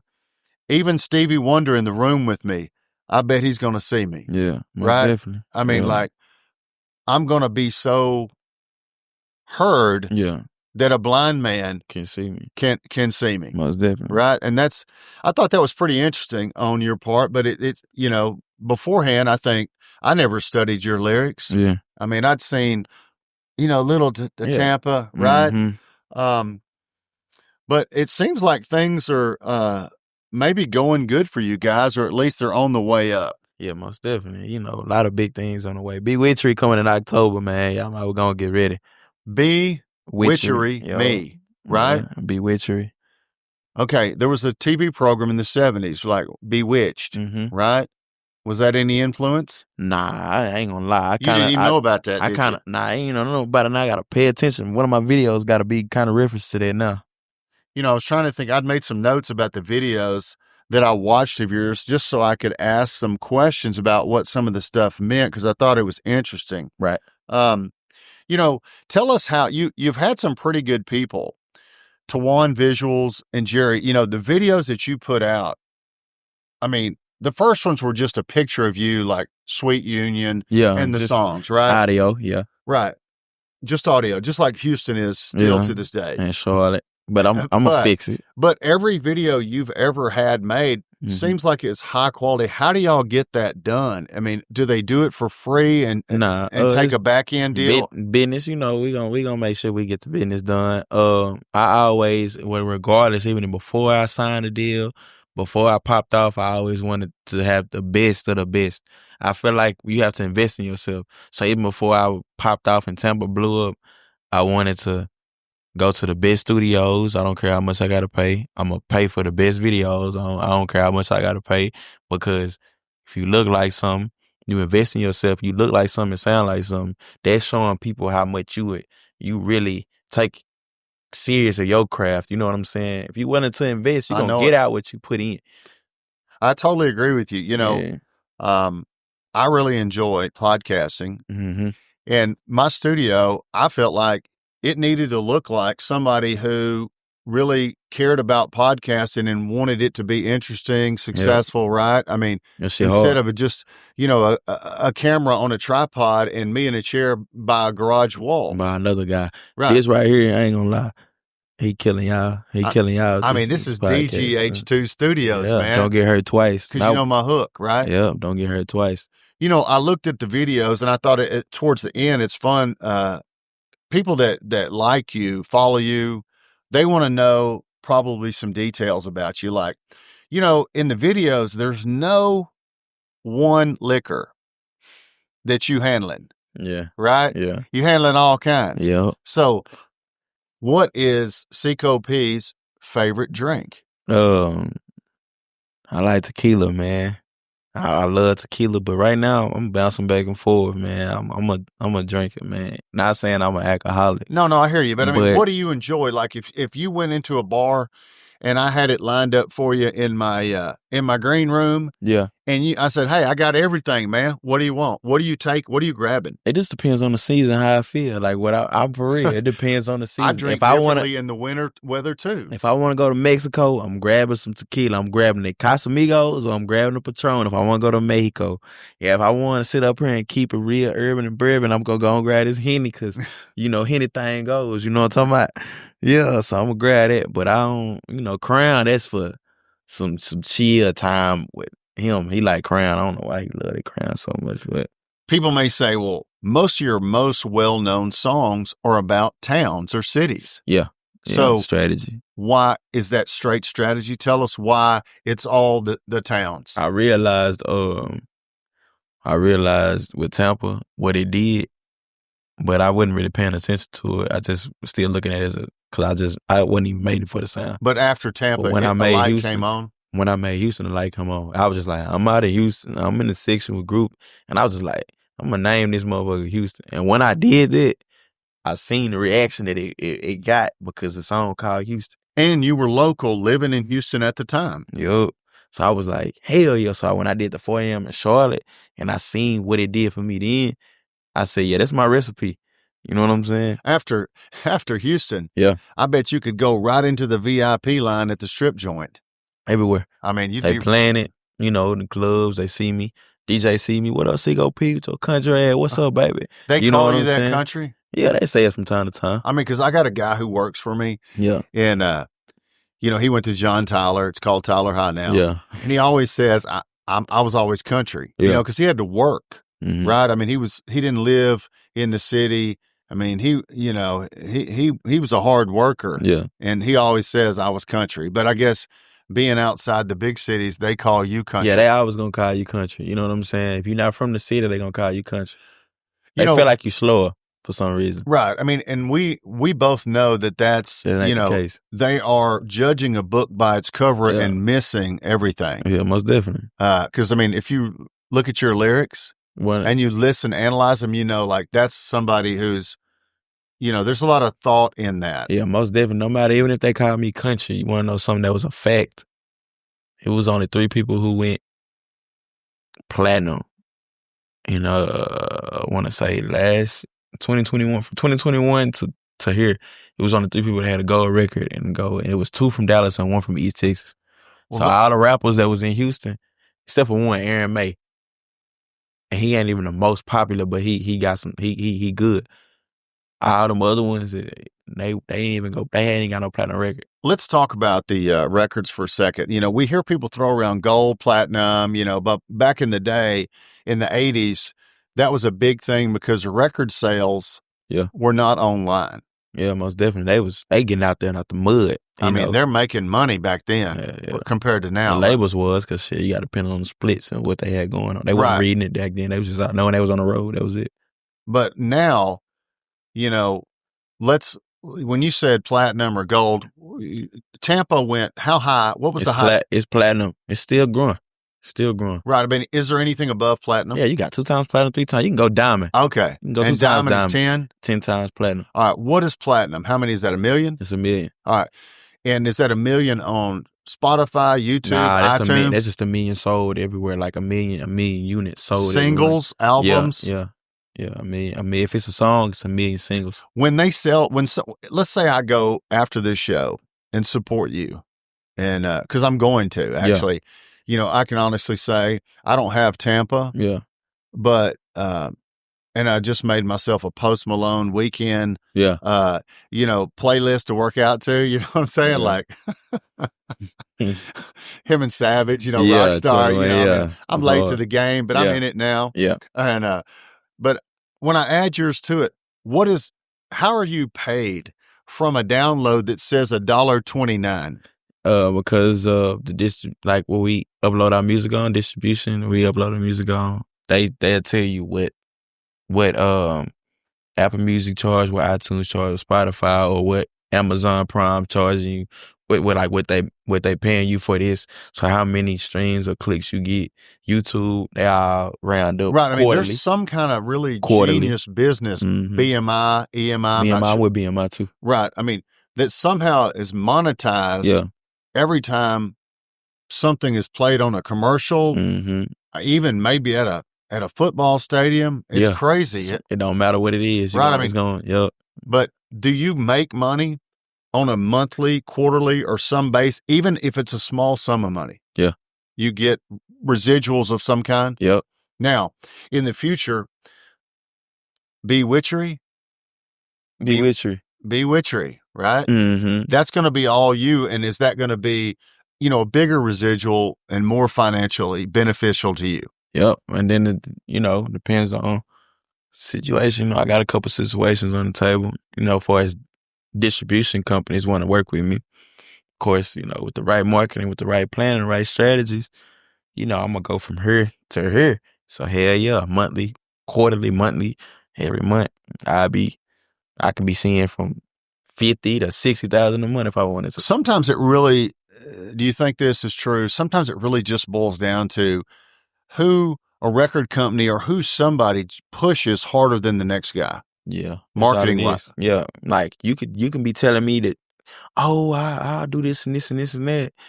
Whatever. Like even if you was to be offering me this, and it could be less than what they're offering me. But I know for a fact that if I take you, even though they offering me more, y'all got better resources and y'all actually gonna push me and y'all gonna help me recoup faster than what I'm gonna do with them, because they just gonna be collecting their money, but they trying to actually sell records and push. So it depends on the situation. You feel me? Like it just depends. Yeah. And once you become famous because somebody pushed you, then you have a certain amount of momentum on your own. Yeah, right? People know who you are. Yeah, because I'm working. Like when I say push, I mean we work as a team together. Because I'm like still right now. I feel like I did my work. I'm gonna do my work. I'm always gonna push myself. You're gonna have take lyrics. You're gonna have songs. Even I invest my money. I'm gonna use my money with my videos, my studio, all that. Like y'all ain't doing that. You know what I'm saying? I'm pushing myself out there. I just need y'all to do more on the back end. You feel what I'm saying? Yeah, I mean, you've seen some artists in the past that were really pushed and successful, but I didn't think that was good. They were that good. I mean, I'm not naming any names, but you know what I'm talking about, right? Yeah.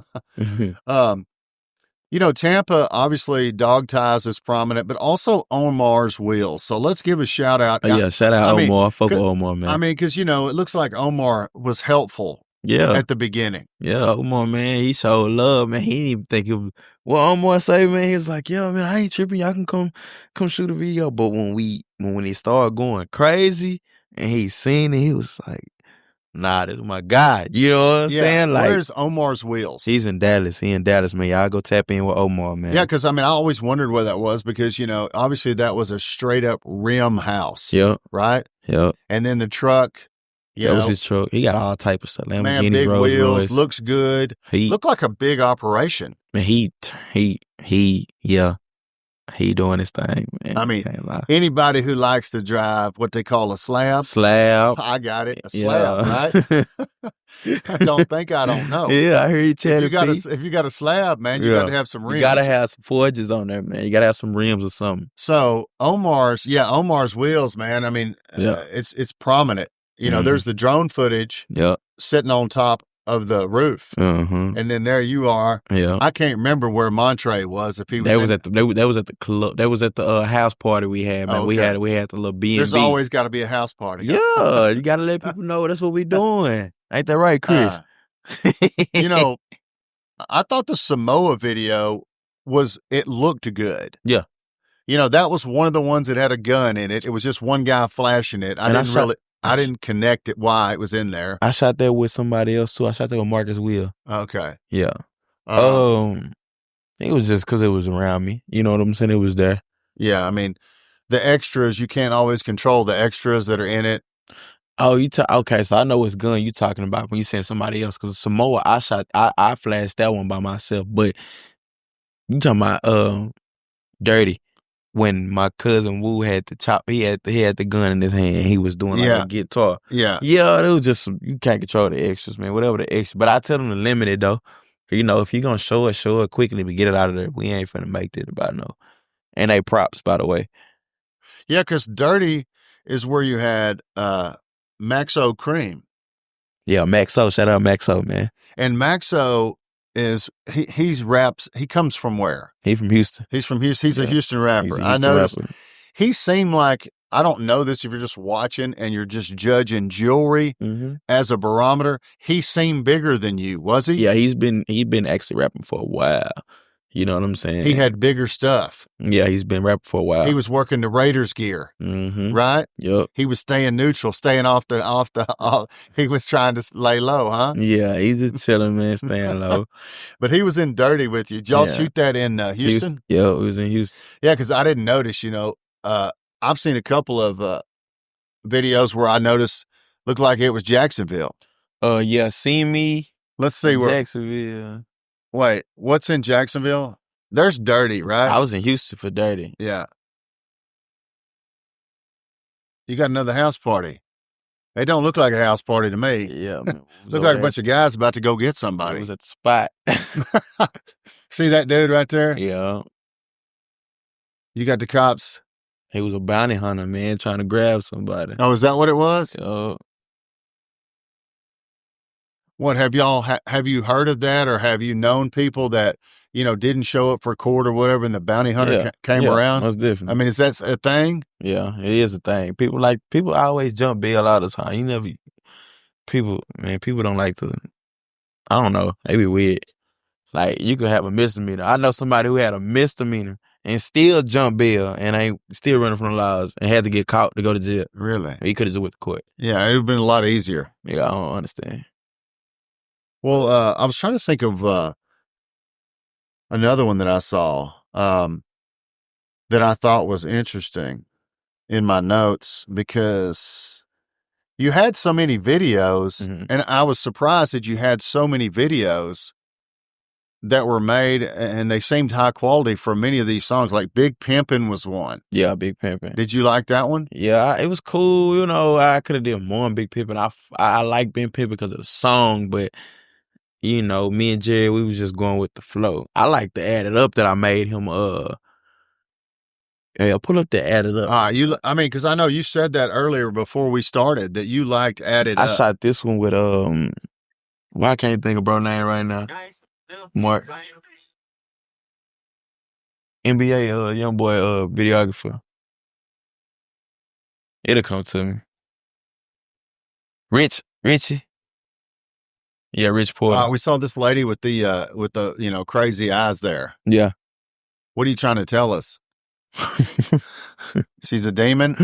I've seen you say demon seed in some of the songs. Nah, I would say, like, and See Me, I told them I don't care because, you know, a lot of rappers call themselves a demon or they a demon seed. Why do they say that?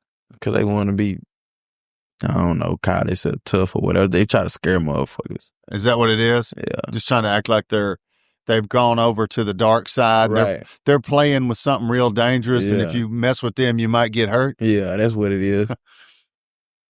Now, but you know, we in there going hard though. I mean, okay, what about these girls here? Are they part of the crew, or these models, or how? These just models. We just, you know, people that just want to be in a video. You know, well, I mean, I'm gonna have to go with my favorite, which is right here, second from the left. Which one? Go back a little bit, bro. Oh, hang on, we moving right here. Oh, you talking about the second from the left? Hold on, she gonna be in the little dress. Yeah. Yeah, she was in the Dirty video with me. That's Ariel right there. Right there in the pink. Yeah. Yeah. Is that you behind her? Chelly. Yeah, that's Chelly. Ariel. Chelly's been in something else. Nah, she actually a rapper. She But I actually mean, have I signed seen to, her in another video? Nah, it was on Ariel. Ariel's in another video. She's in a dirty video with me. What about these two on the end? Nah, he brought her. Mark brought her. And I mean, Taylor. He goes, I don't know Shawty's name, but I know that's Taylor. Hey, I'm gonna take you to a rap shoot or something. That's exactly what it happened. Cool. I mean, he's trying to benefit from you. Some happened. I don't know what he had going on. Yeah, I mean, I can see that. Mark maybe didn't have the game you've got, so he's bringing it on. Like, hey, let's go to Cico P's rap shoot. You want to go? Mark's slick, man. Is he? Yeah. Yeah, he looks all, harmless in the Nike slides. Yeah. He's got them on now. Yeah, he tried to act like he's harmless and stuff, man. He be doing what he be doing. Shout out Mark, man. But you didn't have any trouble, ending your relationship with APG. That went smooth. Nah, everything's smooth. We still work with them on the publishing. You know what I'm saying? Right, you have to. But as far as like record deals and stuff, nah. Everything good, man. Shout out Mike, Karen, and Eli. I fought with them boys a long way because it's just a blessing. It was a blessing, man. The whole experience was a blessing. I mean, Palm Angel. Yeah. That's a newer one, right? I had dropped that around the same time, like. But I mean, 2021. It was a song that wasn't the name of a city. Yeah. I mean, like, it was Palm Angels is a clothing brand, and that's what the song was about. Nah, I was talking about just different stuff. But I mean, your songs don't seem to really necessarily be about something specific. Yeah. Are they? I mean, they're more, these words are cool, these concepts are real. It's kind of, you're weaving them all together. Yeah, because you want to talk about multiple things in the song, I mean, that's kind of what I got from it, is that it was never a story completely about one thing, but it was some, cool hooks. And it was, like the Sticks and Smokes, Who Want Cancer? Who Want I mean, Cancer. that's one of my favorites, right? I mean, nobody knows what you're talking about except for me now because I asked you. Yeah. But what do you realistically see, or what do you hope happens? Come October, Be Witchery drops, and there's some new music from Cico P. The new music is gonna give him. It's gonna tell him like, yeah, he here. I'm gonna hit him in the mouth with it. Just let him know that I ain't go nowhere. I'm just, I was just coming back, and I'm coming hard. But 2024, hey, I'm foot on necks. You know what I'm saying? Right, like you're thinking, is it just going to be what you put out, or is it going to be clubs, touring, all of it? Doing it all because I know that's gonna shake it back up to put me back outside, like to put me back in the people's face when I drop this new body of work and we start the marketing for it. So I got more interviews. You know what I'm saying? You the first interview I done in like 2 years. Well, I'm glad. I was just thankful and happy you came on to talk to us, because I thought you were always interesting.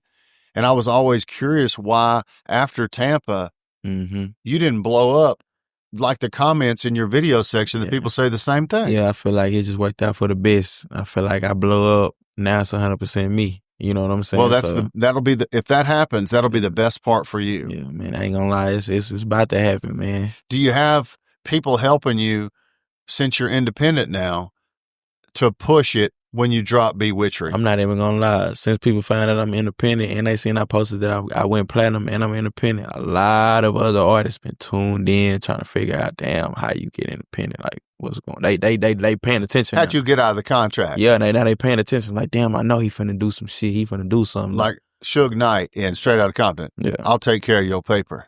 Yeah, ain't nobody taking care of nothing. It's going, No, I mean, like when they were caught up in the contracts, like with Jerry, in the movie. It's like, hey, I'm Eazy-E couldn't get out the contract. He goes, I'll take care of the paper. Yeah. But you got no problems with paper going forward. Nope, no problem. Well, that's good. I mean, I'm going to look forward to it because we're in the month of August. This is 2023. October will be here before you know it. Yep. The cooler weather, the football season, and Be Witchery. I'm rolling out like a few singles and videos before the tape drops. So, I might as well go and get ready. It's going to be some new. Eating Lobster was the first one. What's the name of the first one? Eating Lobster was the first video and single that I did, but that ain't even going to count. I'm going to drop we're going to do three singles before the tape come out. when and where? Are we talking YouTube, Spotify? Everything. We ain't doing just YouTube no more. The video gonna be on YouTube, but we dropping on all platforms, everything. So these next 3 singles coming up, they're gonna be off of Bewitchery. You know what I'm saying? We leading into it. It's a rollout. Because it's really not like the old days of where somebody drops an album in 1995, right? You're kind of marketing. You're not dropping an album. You may be dropping singles ahead of an album. Yeah. Is that you how gotta market? You wanna kind of like you gotta lick it before you stick it. You know what I'm saying?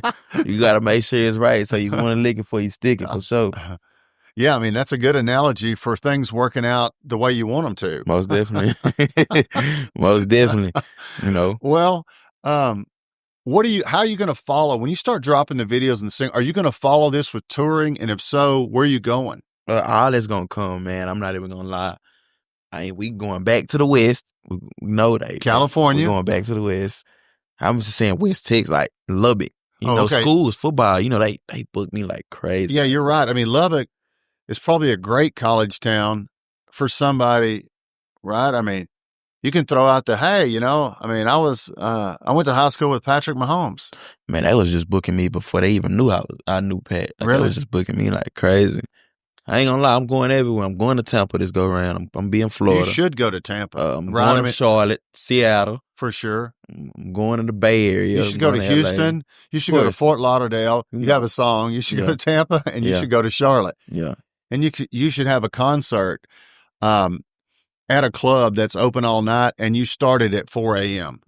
Exactly. I'm going to all of it. Right, 4 a.m. in Charlotte will be. That's how you can market it that way. Yeah.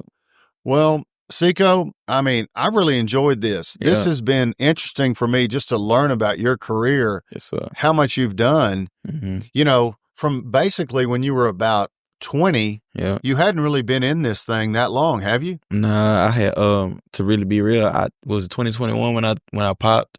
So I really popped in 2021. You were 23. Yeah, 23. I'm 25 now. Right. I mean, that's 2 years ago. Yeah, so I ain't really. I mean, you put the work in. Obviously, you didn't immediately make Tampa and you blow up. But for sure. But I mean, it has to be encouraging, especially looking for Bewitchery to come out. Yeah, I'm excited, man, because I know it's another upgrade in life. We finna go the whole another way. We finna push through. Well, I can just tell you this, just from knowing you, throughout this podcast, learning about you, hearing your music, and I'm looking forward to Bewitchery, and I mean, I'll give you a sale. Yes, sir. All right, I appreciate it. Well, look, man, thanks for being here on the podcast, Unfiltered. I think you and I had a great conversation.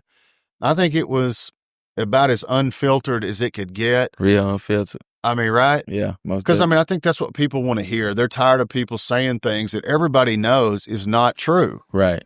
And I thank you for being real with me today, and good luck to you, Cico. I appreciate that, man. I thank y'all for having me over here in Unfiltered, man. Hey, don't get hurt twice. Don't, for real, though. Don't get hurt twice. We're going to help you that first time, but get hurt twice, man, we better help you. You feel me? I feel you. Cico P, man. All right, we good, man. We out.